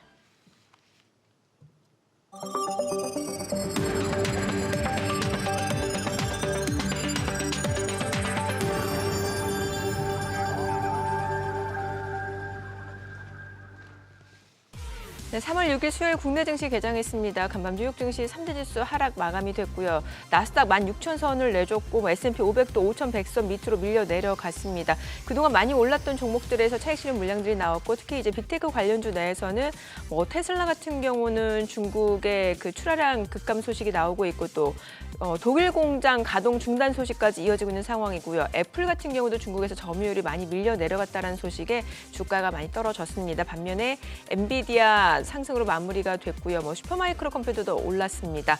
어제 국내 증시 일단 미증시 하락 여파로 좀 약세로 마무리가 됐는데 오늘 출발 지수 좀 보겠습니다. 일단 소폭 하락 흐름은 좀 이어집니다. 코스피가 0.28% 내림세로 2,641포인트, 코스닥도 0.6% 떨어집니다. 860포인트입니다. 양시장 하락 출발 보여주고 있고요. 과연 또 대기 매수세, 저가 매수세가 얼마큼 유입되는지가 오늘의 관전 포인트가 좀 될 것 같습니다. 시가총액 상위 종목 시초가 보겠습니다. 삼성전자가 소폭 내림세로 73,400원, SK하이닉스 0.7% 떨어집니다. 164,600원이고요. LG에너지솔루션 약보합으로 387,000원, 삼성바이오로직스가 소폭 떨어집니다. 78만 원이고요. 지금 보합으로 또 좀 낙폭이 좀 줄어들면서 보합으로 올라섰고 현대차가 0.2% 올라갑니다. 249,500원이고요. 기아가 지금 0.2% 상승합니다. 123,300원. 삼성전자 우선주가 좀 떨어집니다. 62,900원이고요. 셀트리온이 0.57% 상승합니다. 176,500원. 포스코홀딩스가 0.56% 하락합니다. 444,000원이고요. LG화학이 1% 떨어집니다. 447,500원이네요. 코스닥 시가총액 상위 종목 시초가도 보도록 하겠습니다. 지금 에코프로비엠이 1.9% 떨어집니다. 25만 500원. 어제도 5% 약세를 나타냈고 지금 이거래일 연소 하락 흐름이죠. 에코프로도 1.98% 하락으로 59만 3천 원이고요. HLB도 1.5% 떨어집니다. 7만 8,500원. 이미 전원 사채 결정 소식이 있었고 주가는 또 악재로 인식이 될 수밖에 없겠죠. 알테오젠, 호가와는 좀 다른 분위기입니다. 이미 어제도 15% 가까이 급등을 했고 출발 자체는 차익 실현 물량들이 좀 나옵니다. 19만 600원으로 0.8% 떨어집니다. 엔캠이 2.9% 상승합니다. 26만 1,500원이고요. 셀트리온지약 0.5% 떨어집니다. 10만 7,600원. 셀트리온 그리고 레인보우 로보틱스가 0.9% 하락 16만 5,200원이고요. 리노공업이 0.98% 하락합니다. 20만 2천원. 신성 델타테크가 3.2% 약세 10만 1,700원에 거래되고 있습니다. 오늘 시장 대비로도 견조하게 상승을 보여주고 있는 종목이나 업종 좀 보도록 하겠습니다. 오늘 은행주들이 좋네요. 지금 제주은행이 7% 강세 보여줍니다. 12,950원에 거래되고 있고요. 지금 신한지주도 1.3% 올라갑니다. 하나금융지주, 카카오뱅크도 0.3%, 0.5% 올라가고 있는 상황이고요. 다만 제주은행을 제외한 나머지 금융주들의 상승폭은 다소 좀 제한적인 것으로 보여지고요. AI 관련주 올라갑니다. 폴라리스 AI가 17% 급등 중입니다. 2,565원에 거래되고 있고요. 폴라리스 오피스도 지금 10% 넘게 올라갑니다. 8,490원. 데이터 솔루션도 1.6% 상승 중이고요. 오픈엣지 테크놀로지 지금 1.2% 올라갑니다. 바이브 컴퍼니도 1.2% 상승 중이고요. 마음 AI도 지금 0.9% 올라갑니다. AI 관련주들 올라가고 있는 상황이고 그리고 또 오늘 올라가고 있는 종목 지금 자동차 쪽에서는 현대위아, 한온시스템, 기아가 상승을 하고는 있습니다만 상승폭이 그렇게 크지는 않습니다. 1% 지금 미만으로 지금 상승을 보여주고 있는 상황이고요. 오늘 보니까 또 이제 현대약품 바이오니아 탈모 치료 관련주로 좀 엮여 있는 것 같은데 현대약품이 지금 5.4% 상승 중입니다. 사실 현대약품 하면 이제 여러분들 물파스로 잘 알고 계실 텐데 현대약품이 지금 상승 중이고 바이오니아가 4.2% 올라갑니다. 29,850원. 보령, 인스코비 2.8%에서 1.6% 올라갑니다. 그러니까 지금 전반적으로 어떤 섹터 내에서 종목들이 동반 좀 우르르 강세를 보인다라기보다는 일부 종목의 상승이 이어지고 있다. 이 정도로 좀 보셔야 될 것 같습니다. 지금 시각 9시 4분 지나갑니다. 수급 상황 좀 체크를 해보도록 하겠습니다. 오늘 유가증권 시장에서는 개인 투자자가 순매수 보여줍니다. 153억 원 순매수고요. 외국인과 기관 각각 96억 원, 55억 원 매도 우입니다. 코스닥 쪽도 마찬가지입니다. 개인 투자자가 310억 원 매수 우위고요. 외국인과 기관은 각각 154억 원 그리고 134억 원 순매도입니다. 오늘 선물 시장에서 외국인 좀 많이 삽니다. 2,633개 약침 순매수를 보여줍니다. 지금 시각 9시 5분 지나갑니다. 환율 좀 체크해 볼게요. 오늘 외환시장 개장 상황입니다. 달러 환율은 1원 20전 상승한 1,335원 70전에 개장이 됐습니다. 시장이 글쎄 참 이게 타이밍 맞추기가 쉽지가 않은 것 같다는 생각이 드네요. 예. 예, 그러네요. 어쨌거나 또 외국인들이 그렇게 뭐 지수 많이 빠지는 걸 원치는 않는 것 같은데. 네네. 선물에서 많이 사죠. 지금. 예, 그런 상황인데. 뭐 업종별로 희비가 엇갈리니까 시장 전체적으로 아우러서 뭐라고 얘기하기는 참 힘든 국면이 되긴 됐습니다. 우리 유원무장께서 늘 말씀하시는 선택과 집중인데 선택도 어렵고 집중을 하겠는데 선택이 어렵네요. 아까 하시던 말씀이 어디서 끊겼죠? 네, 은행주. 은행주. 네. 우리가 항상 얘기를 하지만 은행이라는 그 투자처는 네. 어떤 기간에는 굉장히 매력이 있어요. 네. 근데 이제 장기적으로 투자를 해서 돈을 벌기가 정말 어렵습니다. 장기적으로. 네. 그러니까 뭐 예를 들어서 10년, 뭐 예. 20년 이런 식으로 투자를 했었을 때 돈을 벌기가 정말 어려운데요. 미국에는 그게 가능했었습니다. 그리고 지금도 가능할지 모르겠습니다. 예를 들어서 JP 모건이라든지 이런 그 대표적인 그 은행들이 정말 장기적으로 수익이 엄청나게 많이 났어요. 예. 그렇지만 미국도 2007년, 2008년 금융위기 때 만약에 시티그룹을 투자를 하셨으면은 그냥 망했죠. 예. 그래서 지금 중국을 보면 중국의 은행주들이 어느 정도냐면 지금 네. 시점에서 중국 전체 CSI 300의 이익으로 계산하시면 예. 중국 전체 이익의 절반 이상이에요. 그래요? 네, 그 정도였습니다. 예. 그렇기 때문에 그 무슨 얘기냐면은 너무나 금융주에 치중이 되어 있어요. 예, 그래서 CSI 300이 그 정도인데 그것보다 더 치중이 되어 있는 게 그 H 지수라는 겁니다. H 지수. 예. 그러면 은행이 안 망한다. 뭐 안 망할 수 있죠. 그렇지만 우리나라도 경험했지 않습니까? 1997년도, 98년도에 예. 뭐 은행주 들고 있었으면 그냥 다 휴지 조각 됐죠. 네네. 그런 케이스가 언젠가는 온단 말이죠. 네. 왜 그러냐면 그게 어쩔 수가 없어요. 은행이라는 기업은 예. 예를 들어서 자본금이 5를 가지고 있으면은 자산을 100을 이용한단 말이죠. 그래서 만약에 자산의 5%가 날아가 버리면 자본이 다 사라지는 겁니다. 네네. 예, 그래서 그런 부분은 항상 감안하셔야 되기 때문에 어떤 그 이자를 받아들이겠다, 이자를 올리겠다고 해서 만드는 상품이 네. 그렇게 변동성이 심한 것을 기초 자산으로 만들어 버리면 언젠간 사고가 터지게 돼 있다라는 거죠. 네. 그래서 제가 볼 때는 이제 그 부분은 좀 조심하시면 좋겠고, 왜냐하면 지금 중국이 딱 보시면 은행권의 이 순이자 마진율이 과거에는 거의 3% 수준이었어요. 네. 근데 지금 절반입니다. 그러니까 그만큼 마진이 축소가 됐어요. 왜냐하면 자꾸 부양을 하다 보니까 대출 금리를 낮추고 있거든요. 네네. 그러면 이제 은행들이 벌어들이는 마진이 줄어드는 거죠. 그리고 여기에 부실 채권이 지난 10년 동안에 8배가 튀었어요. 그럼 이거 문제가 되는 거잖아요. 그래서 언젠가는 터질 수 있다라는 거죠. 그래서 이런 부분에 있어서는 될 수 있으면 조심하자. 예, 그런 얘기를 합니다. 약간 좀 사이드로 흘러간 것 같습니다. 그래서 중국 투자하는 부분에 있어서 금융주 투자하는 부분에 있어서 투자를 하지 말라는 얘기가 아닙니다. 그렇지만 보통 약간의 이 금융주는 그 단기적으로 투자, 뭐 1년, 2년 이런 수준으로 보시면서 투자하는 게 낫다. 네네. 우리나라도 마찬가지죠. 배당이 높으니까 예. 배당 기간에 투자를 하시면 수익이 많이 날 수도 있죠. 그래서 그런 식으로 좀 이 장기 투자라는 것은 그 기업이 엄청나게 장기적인 매력도가 있다라고 생각할 때 하는 거고. 네네. 지금은 너무 지금 타이밍 자체는 어쨌든 중국 관련 은행주에 대한 투자, 금융주에 대한 투자는 그 매력이 없다라고 생각이 듭니다. 국내 금융주는요. 최근에 밸류 프로그램 그 모멘텀으로 많이 올랐지 않습니까? 그것도 급하게. 네. 국내 쪽은 어떻게 보세요? 같은 금융 노코멘트 하면 안 될까요? 노코멘트? 또 그쪽에 계시니까 좀 애매할 네. 수 있어요. 네. 아, 그러네. 예, 그 가상자산 좀 여쭤볼게요. 네. 비트코인 뭐 지금 4월 달에 반감기 이슈도 있고 올해 또 현물 ETF 승인된 이후에 빠르게 지금 ETF 쪽으로 자금이 유입되고 있다 보니까 네. 간밤에 이제 96,000달러 넘어섰다가 지금 좀 조정을 받고 있어서 93,000달러 수준인데 네.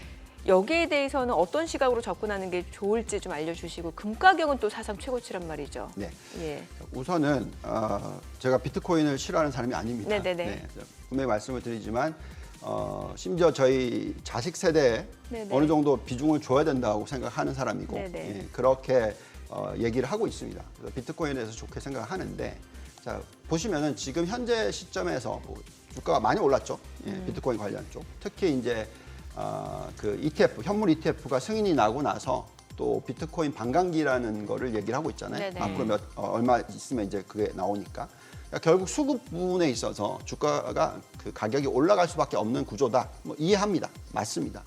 그렇죠. 자, 근데 금도 그렇고요. 네. 이 비트코인도 그렇고요. 우리가 이제 그 가상화폐 시장 안에서 우리가 이제 그 디지털 금이 이제 그 가상화폐라고 얘기를 하고 있잖아요. 네. 그래서 이제 금의 대체 쪽으로 보셔야 되는 게 맞을 것 같아요. 자 그렇다면 이제 우리가 어떻게 계산해야 되냐면 대체 자산에 대한 투자를 도대체 얼마나 하느냐. 보통 글로벌 금융기관들이 정말 아무리 많이 해도 10%에서 12% 정도 됩니다. 예. 자 그러면 아까 제가 뭐라고 말씀드렸죠? 나스닥으로 계산하시자. 나스닥이 정말 좋은 지수다. 네. 그리고 나스닥과 연결이 많이 돼 있다고 얘기하는 게 비트코인이다.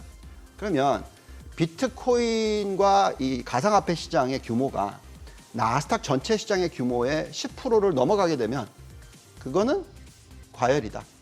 저는 그렇게 생각하고요. 그게 지금 과거에는 얼마까지 올라갔었냐면 거의 뭐 8.5%대까지 갔거든요. 네. 지금 이 나오고 있는 이 숫자 7.2%는 지금 숫자입니다.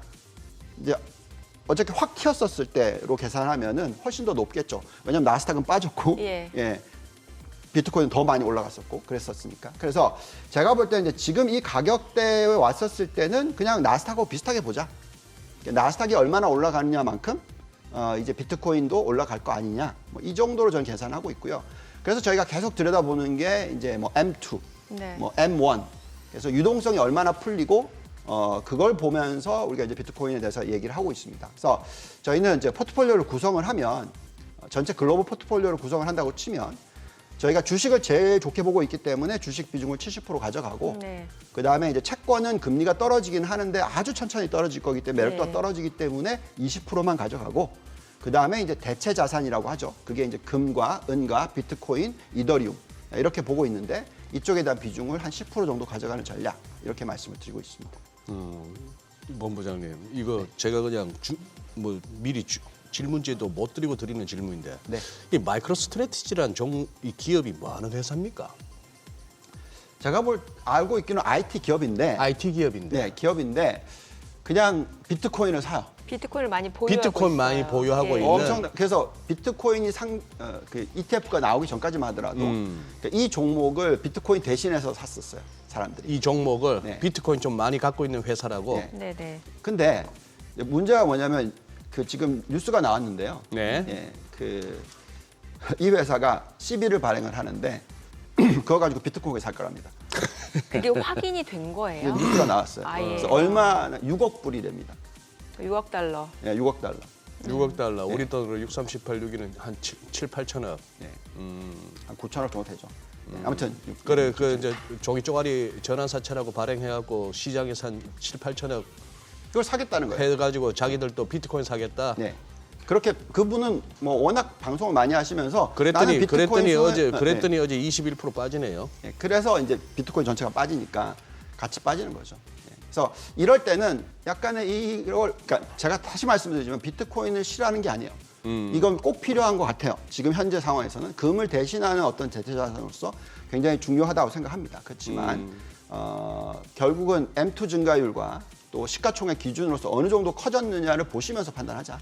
그래서 시가총액의 나스닥 시가총액의 10%까지 간다 그러면 이건 너무 많이 커졌다. 지금 현재 8%, 7% 정도 된다. 네. 상당히 커진 거다. 그래서 나스닥 시가총액이 계속 늘어나면 예. 같이 올라갈 수 있는 그런 수준으로서 판단하시기 좋지 않을까 생각합니다. 제가 요즘 유본부장 나오시는 날은 미리 미국 종목 이렇게 좀 차트 들여다보고 오다 보니까 점점 갈수록 확인하게 되는 게 저는 우리 시장이 굉장히 후지다고 봤는데 후진 게 아니고 굉장히 선진화된 증시에 우리나라 미국하고 별 차이가 없어요. 미국도 마이크로 스트래티지라는 종목을 갖다 이렇게 긴 차트를 한번 살펴보니 코로나 오기 전에 한 120불, 130불 하던 놈이 코로나 때 막 1,300불도 넘어갔다가 금방 원위치에서 뭐 120불 내려왔다가 이게 지금 최근 한 달 사이에 7배 올랐네. 그러니까 비트코인 가입 이 최근 한 달 사이에 7배 올랐다가 지금 이제 어제 하루 21% 빠지고 앞으로 어떻게 될지 모르겠는데 네. 우리 시장 양반이네. 아이 뭐 굉장히 같이 선진화된. 그런데 우리 여쭤봤더니만 우리 어쨌거나 유동훈 본부장님 포트에는 이런 종목은 안 담겨 있네요. 네. 없죠. 없으시네. 당연히 없죠. 알겠습니다. 그 왜 선진화된 증시에 이렇게 선진화된 종목을 왜 안 담으시고? 다른 급등하는 종목이 있던데요. 네. 저희는 뭐 AI 하드웨어만 가지고도 수익 많이 나니까. 네. 좌우지간 굳이 주가 뜨는 순간에 유상증자 운운하고 전환사채 운운하는 데는 어쨌거나 빨리 빠져나오는 수밖에 없습니다. 미국이나 한국이나. 그렇죠. 예, 네, 저희 여기까지 듣겠습니다. 내용 잘 들었습니다. 고맙습니다. 고맙습니다. 감사합니다.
요즘 시장에서 가장 핫한 재테크 정보 남들은 어떻게 하는지 궁금하셨죠? 손에 잡히는 재테크에서 꽉꽉 채워 알려드립니다. 네, 오늘은 백세미나 재무설계사님 전화 연결돼 있습니다. 안녕하세요.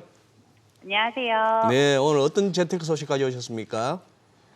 최근 퇴직연금 같이 안정적인 운용을 원하는 투자자들 사이에서 커버드콜 ETF에 대한 입소문이 퍼지며 관련 ETF가 완판 행렬을 이어가고 있습니다. 오늘은 월세처럼 따박따박 배당 수익을 받을 수 있는 커버드콜 ETF에 대해 알려드리도록 하겠습니다. 네, 뭐 사실 저희가 커버드콜 ETF 방송에서 여러 번 소개를 해드렸는데 아직 또 모르시는 분들 많으실 것 같으니까 커버드콜 어떤 전략인지 한 번 더 설명 좀 부탁드릴게요. 네, 커버드콜이란 주식, 채권 등 기초자산을 매수하면서 동시에 콜옵션, 즉 만기 이래 사전에 정한 가격의 기초자산을 살 수 있는 권리를 매도해 안정적인 수익률을 추구하는 전략입니다. 커버드콜은 기초자산을 보유한 상태에서 콜옵션을 다소 비싼 가격에 팔아 추정하는 기초자산의 가격이 떨어지거나 횡보할 경우 옵션의 프리미엄만큼 위험을 안정적으로 피하며 기존 가격보다 기초자산이 오르면 상방이 막혀 손해를 볼 수 있는 구조인데요. 올해 미국 증시가 급등하면서 뚜렷한 자산 가격 상승 효과까지 누리고 있습니다. 그래요. 안정적인 배당 수익 덕분에 커버드콜 ETF가 뭐 웬만한 배당주보다 낫다. 뭐 이런 얘기가 나오면서 이제 최근에 이제 미래에셋 자산 운용의 상품은 완전히 완판됐다고 하는데 배당금이 어느 정도 나오길래 이런 소리가 나옵니까? 네. 4일 한국거래소에 따르면 타이거 미국 30년 국채 프리미엄 액티브 ETF는 지난달 27일 상장 이후 4거래일 동안 하루 평균 100만 주 이상 거래되었는데요. 나흘 동안 개인 순 매수액은 168억 원에 이릅니다. 폭발적인 거래량으로 초기 설정분이 완판되면서 물량을 추가 상장할 예정입니다. 또한 지난해 12월 말 상장한 소울 미국 30년 국채 커버드콜도 두 달여 만에 순자산 규모가 695억 원으로 불어나면서 700억 원 돌파를 눈앞에 두었는데요. 두 상품 모두 미국 장기채를 기반으로 커버드콜 전략을 활용해 매월 1% 이상, 즉 연 12% 이상 배당금을 지급하고 있습니다. 네, 특히 이제 테슬라 주식은 이제 변동성이 크다 보니까 미국 대형주 가운데서도 이제 옵션 프리미엄이 가장 비싼 편인데 이 점을 활용해서 삼성 자산운용의 테슬라 인컴 ETF도 지금 인기를 얻고 있다면서요. 네, 그렇습니다. 테슬라 주식을 토대로 매월 안정적인 배당 수익을 지급하는 코덱스 테슬라 인컴 프리미엄 채권 혼합 액티브 ETF에도 자금이 몰리고 있습니다. 이 ETF의 순자산 규모는 514억 원으로 집계되었는데요. 지난 1월 23일 상장한 지 한 달여 만에 순자산 규모 500억 원을 넘어섰습니다. 이 상품은 테슬라 주식을 매수하면서 주식 콜옵션을 매도하는 커버드콜 전략을 통해 수익을 창출하는데요. 월 1.25%, 즉 연 15% 수준의 월 배당 지급을 목표로 운영하고 있습니다. 지난 5일 주당 132원의 첫 분배금을 지급하였는데요. 이는 분배율 기준 1.32%로 국내 상장 ETF 중 가장 높은 것으로 분석됩니다. 근데 이게 지금 연금 계좌에서 100% 투자할 수 있다 하는 얘기가 있던데 그것도 한번 설명해 주시죠. 네, 커버드콜 전략의 ETF 상품은 퇴직연금 투자자들 사이에서 인기를 끌고 있는데요. 채권 ETF인 만큼 안전자산에 해당해 연금 계좌에서 100% 투자가 가능합니다. 또한 연금 계좌로 투자하면 과세 이연 효과를 볼 수 있고 연금 인출 시 3.3에서 5.5%만 내면 되니 절세 효과도 있습니다. 마지막으로 환해지를 제공함으로써 환율에 따라 절감되는 금리 변화의 영향을 줄일 수 있으니 투자에 참고하시면 좋을 듯합니다. 네, 내용 잘 들었습니다. 고맙습니다. 네, 감사합니다. 앞으로 주택 매매하실 때 대출 한도 좀 미리 꼼꼼하게 알아보셔야 될 것 같습니다. 이제 지난달 26일부터 스트레스 DSR이 도입이 됐는데 예상보다 낮아진 한도 때문에 또 깜짝 놀라시는 분들 많더라고요. 네, 여기에 또 이제 가계 부채 속도를 조절하기 위해서 금리도 오름세를 타고 있습니다. 대출 한도는 줄어드는데 금리는 오르면서 돈을 빌리는 또 차주들의 고민이 깊어지고 있습니다. 그 어느 때보다 계획적인 대출이 필요한데요. 오늘 저희와 함께 대출 전략 한번 세워보시죠. 레오 대출연구소 김은진 대표 함께 하십니다. 어서 오세요, 대표님. 안녕하세요. 네. 대출 전략을 세우기 전에 일단 대출 금리 움직임부터 한번 봐야 되지 않겠습니까? 지금 네. 뭐 한은은 뭐 금통위가 여러 번 있었습니다만 기준금리 계속 동결인데 문제는 시중금리니까. 네, 맞습니다. 네. 네, 기준금리는 지금 9번째 연속해서 지금 동결을 하고 있는 상황인데요. 네. 시중금리는 오른다. 뭐 이해를 잘 못하시는 분들도 있을 것으로 보입니다. 그 이유는 지금 은행들이 가산금리를 올리고 있기 때문입니다. 가산금리요? 네, 우리의 대출금리는 뭐 한국은행이 발표한 그 기준금리대로 실행이 되는 것이 아니라 은행에 당연히 영업 마진이 붙게 그렇겠죠. 되죠. 네, 그래서 영업 마진을 인상을 하고 있는 그런 상황이라서 금리가 올라가고 있는데요. 그럼 일단 현재 시중은행의 금리는 몇 퍼센트 정도인지 한번 살펴본다라고 하면 지난주에 5년형 고정금리가 한 3.8% 전후였고요. 변동형 금리는 4% 이제 초반으로 형성이 되어 있으니까 예전에 정말 저렴하게 나갈 때는 3% 뭐 초중반까지도 내려간다라는 얘기가 있었는데 이제 올라간 이유를 따져본다라고 하면 금리가 이제 떨어질 것이라고 예상들을 굉장히 많이 했어요. 그래서 그 기대감으로 금리가 내려갔었는데 그 기대감이 식으면서 다시 금리가 올라가고 있는 상황이고요. 그리고 이제 정부에서 신생아 특례 대출 출시 등으로 가계부채가 증가하는 것을 좀 우려를 합니다. 그러니까 은행에도 부채 관리를 좀 해라라고 이제 요청을 하고 있는 그런 상황이고요. 그래서 정부에서 가계대출을 이렇게 줄이기 시작을 하니까 대출 흥행을 굉장히 주도했던 인터넷 은행에서도 이제 금리 혜택이 사라지고 있는 상황입니다. 사실 인터넷 은행 같은 경우는 가산금리를 깎아서 역마진 장사를 좀 했었어요. 왜냐하면 이제 선점을 해야 되는 그런 부분이 있기 때문에 그랬는데 이제 다시 본전 찾기에 들어갔다라고 이제 하는 의견이 나오고 있고요. 그래서 금리는 다시 올라가고 있는 상황입니다. 그러면 그 시중은행하고 별 차이 없습니까? 금리 수준이?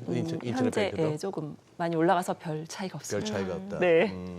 지금 대출금리도 올라가고 있는 상황인데 여기에다가 이제 지난달 26일부터 그 스트레스 DSR 시중은행부터 지금 도입이 됐단 말이죠. 네, 맞습니다. 그러니까 뭔가 이게 주택담보대출 받을 때 그 이전에는 감안하지 않았던 그 미래 금리까지 감안해서 이제 한도를 결정하겠다라는 건데 이러면 정말 한도가 줄어들 수밖에 없는 구조잖아요. 네, 맞습니다. 이제 DSR의 원리 그 자체가 총 부채 원리금 상환 비율이라고 해서 소득 대비 이제 전 금융 기관의 비율을 따지게 되는데요. 내가 그러면 연봉 1억이다. 1년에 1억 번다. 그런데 전 금융기관에 깔려 있는 빚이 뭐 대출 받은 게 이런 것들이 그럼 한 5천만 원이다. 네, 그러면 다 포함을 해서 네. 대출 한도가 책정이 되게 돼 있습니다. 그래서 기존에 부채가 많은 분들 같은 경우는 새로 받는 대출이 한도가 더 적을 수 있죠. 그런 식으로. 네, 그래서 모든 부채가 다 합산이 된다라고 생각을 하시면 되는데요. 이 DSR의 특징은요, 일단 소득이 많을수록 만기가 길수록 유리합니다. 그 네네. 반대로 금리가 올라가면 불리합니다. 네. 근데 이 스트레스 DSR이라는 것은요, 현재의 금리가 아닌 미래의 그 금리 변동의 위험을 미리 금리에 반영을 한다. 이런 뜻이에요. 그래서 좀 개념적으로 잘 안 잡히는데 무슨 의미죠? 이게 뭐냐면 네. 저희가 2년 전만 해도 2% 금리였잖아요. 예. 그런데 지금 4%란 말이에요. 예. 2배가 올랐어요. 예. 그러니까 그 당시에 2% 금리를 책정을 하면서 금리가 이렇게 올라갈 거라고 예상을 못했던 거죠. 그런데 지금은 올라갈 수 있다라고 예상을 해서 지금 예를 들어서 내가 4%의 금리로 대출을 받는데 그러면 DSR 계산은 4%가 아닌 더한 금리. 예를 혹시 뭐 들면 6% 될 수 있다. 지금 현재는요, 상반기에는 25%만 적용을 하기 때문에 0.38%를 더합니다. 예, 그래서 만약에 100% 적용을 하게 되면 1.5% 정도를 더해서 우리가 대출 한도를 계산을 하는 거죠. 그러니까 실제 받는 금리는 4%지만 대출 한도를 계산할 때는 4.38%를 계산을 하고요. 내년이 되면 5.5%로 계산을 하게 됩니다. 이렇게 금리를 올려서 계산을 하면 당연히 대출 한도가 줄어드는 그런 구조가 되죠. 왜냐하면 대출 그 금리를 올려버리면 우리가 계산할 때 상환 금액이 늘어나잖아요. 네네. 그러다 보니 아무래도 DSR이 굉장히 불리해지는데 이런 제도가 바로 스트레스 DSR입니다. 뭐 듣기만 해도 좀 스트레스가 네, 따라오는. 왜 네. 앞에 스트레스 자가 붙는지 알겠네요. 네, 미국에서도 네. 은행권 스트레스 테스트 있잖아요. 있죠. 예. 네, 그래서 이 스트레스 DSR을 이제 정부가 이 올해 2024년 2월 26일부터 시행을 했는데요. 그렇다고 또 너무 급격하게 한도가 줄어들면 시장이 불안하니까 상반기에는 25%만 할증을 하고요. 그리고 이제 하반기에는 50%, 내년에는 100% 적용을 하는데 또 이렇게 갑자기 모든 대출에 적용을 하면 또 과거에 구매를 했던 분들한테도 타격이 있거든요. 계획에 없던 일이잖아요. 예, 예. 그래서 2024년 2월 26일 이전에 입주자 공고를 냈던 신규 분양 단지하고요. 매매 계약을 체결하신 분들은 제외가 됩니다. 그리고 같은 은행으로 자행 대환이라고 하거든요. 같은 은행으로 갈아타는 분들 같은 경우도 올해 말까지 유예를 했기 때문에 조금 유리합니다. 어렵죠. 네. 그럼 실제로 시뮬레이션을 좀 해봐야 될 것 같은데 네. 실제로 이제 대출 한도가 줄어들었는데 뭐 변동금리냐 또 고정금리냐에 따라 다를 수밖에 없을 것 같고 실제로 그럼 어느 정도 줄어들게 되는 건가요? 네, 맞습니다. 일단 이제 줄어든다는 것은 모두 이제 인지를 하고 있는 예, 상황인데요. 이 우리가 이제 대출 금리는요, 변동형 금리가 있고요. 그다음에 혼합형 금리가 있고 그다음에 주기형 금리 이렇게 세 가지로 나눠져 있습니다. 그래서 이 세 가지에 따라서 금리가 조금씩 달라지게 되는데요. 이 순수 변동형 금리가 일단 거의 가장 많이 할증이 된다라고 생각을 하시면 될 것 같습니다. 그래서 현재는 이 변동형 금리가 0.38%의 금리를 더해서 계산을 하고요. 뭘 자꾸 더하느냐, 그래서 뭐 이자가 올라가는 거 아니냐, 막 이렇게 화를 내는 분들도 있는데 이자는 올라가지 않기 때문에 너무 걱정하지 않으셔도 됩니다. 그리고 정부의 이제 발표에서 사례를 따져 본다라고 하면 한 500만 원에서 이 상반기에는 1,700만 원 정도까지 한도가 줄어들 수 있어서 크게 줄어든다고는 이제 여겨지지 않지만 내년이 되면 조금 달라질 수 있고요. 그리고 이제 변동형 같은 경우에는 100% 적용, 혼합금리 60%, 주기형 30%만 적용을 하기 때문에 이 점점 은행에서는 주기형 상품을 개발을 하고 있는 상황입니다. 그러면 혼합형은 무엇이고 주기형은 무엇이냐 궁금해하는 분들도 있을 텐데요. 혼합형은 여러분들이 지금까지 가장 많이 이용을 했던 5년 동안만 고정이고 나머지가 변동으로 돌아가는 그냥 우리가 은행에서 일반적으로 말을 하는 고정금리를 뜻합니다. 그리고 주기형 상품은 지금 이제 실행하는 은행이 뭐 그렇게 많지는 않지만 점점 확대가 되고 있는 상황인데요. 5년마다 금리가 바뀝니다. 예를 들어서 5년 동안 고정, 그리고 5년이 지나면 그 당시 금리로 또 5년이 고정. 이런 식으로 약간 고정형을 유도하는 그런 상품인데요. 주기가 그냥 무슨 뭐 사이클이라고 보면 되나요? 그러니까 만기가 주기인가? 40년이기 때문에 네. 예, 5년씩 끊어서 5년씩 금리가 끊어서? 바뀌는 네, 겁니다. 네, 네, 네. 그래서 아. 지금 이 주기형 상품 같은 경우는 사실 시중은행은 100% 고정금리가 없거든요. 완전 고정금리가 없기 때문에 이 주기형 상품이 가장 스트레스 DSR에서는 유리한 상품입니다. 근데 지금 이 설명하신 이 굉장히 스트레스 받는 이 스트레스 DSR 도입 이게 지금 이 그러면 정책 목적은 주택담보대출 억제하기 위한 목적인가요? 가계대출. 가계대출을 줄이겠다? 네, 맞습니다. DSR은 개인대출, 가계대출에만 적용이 되고 적용된다. 사업자 대출에는 적용이 되지 네. 않기 때문에 가계부채를 억제하겠다라는 게 이제 가장 큰 목적이고요. 그다음에 이제 두 번째 목적은 아까도 말씀드렸듯이 미래의 금리를 반영을 하는 거라서 혹시라도 그 위험을 조금 이제 줄일 수 있도록 누구의 위험 말입니까? 그 차주의 위험이죠. 대출받은 분들이 변동 금리를 선택을 했는데 갑자기 2배가 올랐어요. 그러면 굉장히 부담이 되잖아요. 그렇기 때문에 고정 금리를 좀 많이 유도하는 그런 정책이라고 좀 보입니다. 고정 근데 금리를 대표님 하게 이게 되면 정책자금 대출에는 적용 안 된다면서요? 네, 맞습니다. 정책 자금 자체는 원래 DSR이 배제가 되는 배제가 된다? 상품이에요. 네, 그래서 당연히 스트레스 DSR도 적용을 받지 않습니다. 왜냐하면 그 정책 상품은 100% 고정금리거든요. 이 100% 고정금리라는 건 뭐냐면 대출을 시작했을 때부터 끝에까지 네. 만기 40년이 고정이에요. 거기다가 예. 저금리 상품이잖아요. 그렇죠. 예. 네, 뭐 그 이제 뭐 혜택이 있는 분들은 네네. 굉장히 저렴하게, 특히 신생아 특례 대출 같은 경우는 뭐 1%도 가능하다라고 나올 정도로 굉장히 저금리인데요. 이런 저금리의 만기 고정형 상품을 은행에서 설계하기에는 사실 뭐 40년이 어떻게 될지 모르잖아요. 그렇죠. 그래서 굉장히 부담스러워서 이런 만기 고정형 상품은 주로 이 정책 모기지 상품에만 이용이 되고 있습니다. 아니 미국 같은 경우가 네. 그렇지 않습니까? 통상적으로 집 살 때 한 30년 정도로 해서 모기지 모기지로 하죠. 하잖아요. 네, 맞습니다. 근데 네. 이게 보니 그 거의 뭐 팬데믹 그 무렵까지만 하더라도 제로금리나 마찬가지인 그런 저금리 때 거의 고정으로 30년 그렇죠. 네. 모기지를 해놓으니 그동안 몇 년 동안에 뭐 연준이 금리를 5.5%까지 올렸네 만에 하는데 그분들이 아무 타격을 안 받아요. 맞습니다. 집값만 네. 올랐지. 예, 그렇죠. 저희도 아, 마찬가지로 예. 보금자리론이라든지 예. 이런 정책 모기지 상품을 이용하신 분들은 금리가 올랐는지 전혀 모르시는 분들도 있어요. 근데 네. 이게 대표님 보시기에 이게 지금 그러면 이 스트레스 DSR 도입으로 주택담보대출 좀 줄어들긴 줄어들 것 같습니까?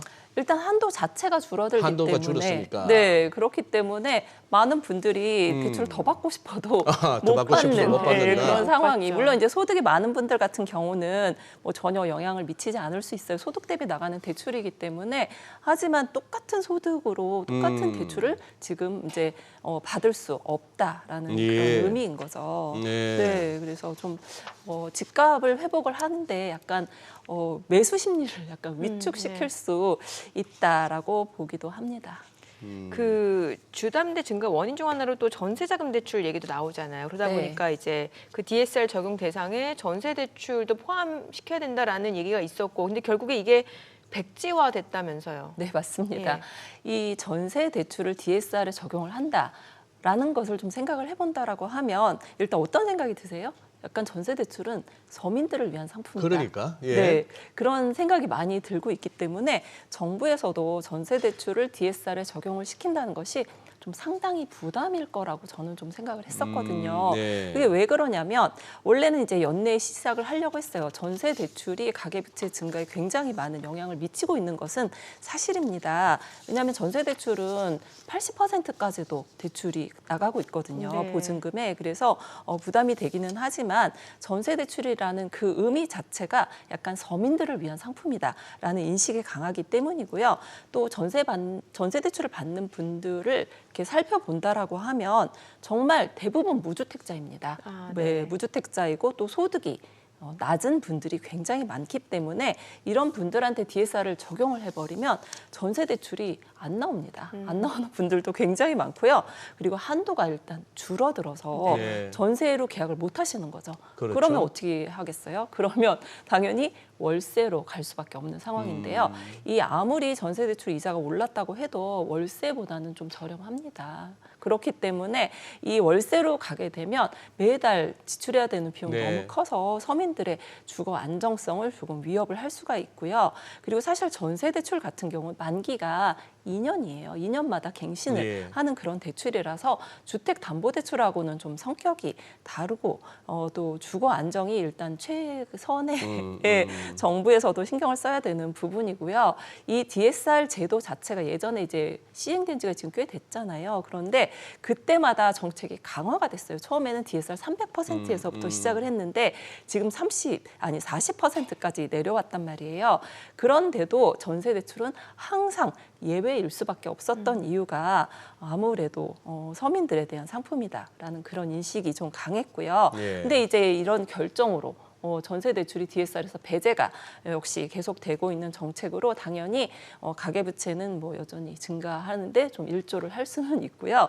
그리고 전세 가격이 상승을 하면 당연히 이 그 갭 투자를 또 극성을 부릴 수가 있죠. 일으킬 수 있습니다. 네, 예, 전세 네. 가격 상승이 이제 밀어 올리게 되거든요. 그래서 사실 정부에서는 주거 안정과 또 침체된 부동산 시장 그리고 가계부채 억제 이 세 가지를 놓고서 막 선택을 할 때 굉장히 어려운 선택을 할 수밖에 없는 상황이라는 그런 생각이 듭니다. 아니, 토끼 3마리가 막 쫓아다니는데 그걸 어떻게 다 잡아요? 그렇습니다. 주거도 안정시켜야 돼. 네, 가계부채도 줄여야 돼. 그렇죠. 전세값- 집값도 또 잡아야 안정화시켜야 되고, 네 맞습니다. 집값 너무 잡으면 또 그거 갖고 또 비난받아. 집값도 오르면 오른다고 받아. 그래 늘 뭐 정책이 뭘 하는 듯 하다가 또 어정쩡해질 수밖에 네, 없고. 맞아요. 오르면 또 약간 눌러야 되고 내려가면 다시 부양해야 되고. 네, 그럼 이제 어쩔 수 없는. 주식 코너로 치면은 이제 마지막에 가서 결국 가서 뭐 살까요 질문입니다. 네. 이 깐깐해진 대출 문턱인데 네. 이 대출 문턱을 넘어서 그럼 대출 좀 쉽게 받고 좀 더 받을 수 있는 그 꿀팁을 좀 주시죠. 네, 이제 저희가 가장 이제 그 종점은 내 집 마련이잖아요. 예. 그렇죠. 다들 대출이 목적이 아니라 내 집 마련이 목적이고 그 대출을 잘 이용을 하는 게 우리의 목적인데요. 예. 그 지금 약간 이제 부동산이 이게 조정, 침체됐다고는 하지만 많은 분들이 내 집 마련의 꿈은 여전합니다. 그렇죠. 네, 맞습니다. 왜냐하면 그 얼마 전에 혹시 뉴스 보셨겠지만 개포 DH 퍼스트 아이파크 무순위 줍줍 예. 아시죠? 정말 네. 떠들썩했는데요. 세 가구 나왔어요. 근데 101명, 101만 명, 101만 명이 몰려들어서 그 하루에. 네, 세 가구에 101만 명, 거의 로또보다 더 높은 예, 경쟁률이라고 하는데요. 근데 이제 뭐 이 경우는 약간 예외 상황은 있습니다. 왜냐하면 워낙 시세 차익이 컸죠. 뭐 맞아요. 20억 이상 차이가 난다라고 했었고요. 그리고 자격 제한이 없었어요. 다주택자도 가능했기 때문에 물론 많은 분들이 신청을 했지만 내 집 마련의 꿈은 여기서도 역시 나타난다라는 생각이 들었는데 우리가 아직 고금리예요. 금리가 높다 보니까 좀 부담스러워하기는 사실입니다. 그래서 우리가 그 집을 살 때 좀 다양한 시각을 보였으면 좋겠어요. 매매도 있고 경매도 있고 경매도 많이 요즘 하시거든요. 그리고 그 청약도 있고 하는데 이 경매로 대출을 하게 되면 매매보다 대출이 조금 더 나올 수도 있습니다. 네, 한도 경매가. 자체가 틀리거든요. 예. 그래서 여러 가지 방식으로 좀 눈을 뜨시면 좋지 않을까라는 생각을 합니다. 저희가 매주 월요일 이 대표님 나오는 요 시간대에 네. 매주 경매, 공매 또 공부하고 네네. 있습니다. 아, 그러시군요. 네. 예. 경매가 대출 한도가 조금 더 나올 수 있다라는 거는 오늘 알았는데. 꿀팁이네요. 네, 맞습니다. 예. 감정가 대비 대출이 나가는 거라서 유찰이 많이 되면 90%까지도 와. 대출이 나오기도 아까 합니다. 개포 디프와 얼마 전에 다뤘었는데 저희 D밖에 생각 안 나네. DH밖에 DH. 생각이 안 나네. 네네네. 네, 디퍼라고 줄여서 퍼는 뭐예요? 네, 그 디프아의 퍼하고 아가 뭐예요? 퍼스트이어 아이파크. 네, 퍼스트 아이파크. 네. 아이파크. 아이파크예요. 네. D 아이파크까지는 기억할 수 있겠다. 네. 어려워요. 아파트요. 네. 그래서 뭐 경매로 내 집 마련을 하시면 대출이 일단 많이 나오니까 뭐 자금이 부족하신 분들 같은 경우는 다양한 매매 방법을 연구해 보시면 도움이 되지 않을까라는 생각이 듭니다. 예. 네, 네. 오늘 내용 잘 들었습니다. 고맙습니다. 감사합니다. 네, 지금 오늘 시장 보니까 지금 코스피가 현재는 약보합권이고 코스닥은 조금 올라가고 있는 상황이고. 코스닥은 지금 플러스로 살짝 돌았네요. 네, 조금 올라섰습니다. 지금 뭐 전반적으로 또 제약바이오 섹터가 좀 상승을 보여주고 있는 상황이고 지금 네. 뭔가 좀 업종 순환매도 굉장히 좀 빠르게 나타나고 있는 것 같아요. 비트코인도 다시 좀 올라가고 비트코인도 있어요. 다시 올라가고 네. 있고 그러네요. 그렇다면은 오늘 윤동훈 본부장이 말씀하신 랠리 중에 있을 수 있는 건강한 조정 가능성도 건전한 조정. 건전한 조정 그 가능성도 없잖아 있네요. 네. 미국장도 질서물 흐름 뭐 그렇게 추가 급락까지는 안 가는 것 같습니다. 네, 저희 방송 중에 전해드린 내용과 관련해서 모든 투자 판단의 책임은 투자자분들께 있다는 점 알려드립니다. 네, 세상의 모든 돈 되는 정보 100분 머니쇼 오늘은 여기서 인사드리겠습니다. 저희는 내일 오전 8시에 찾아뵙겠습니다. 고맙습니다.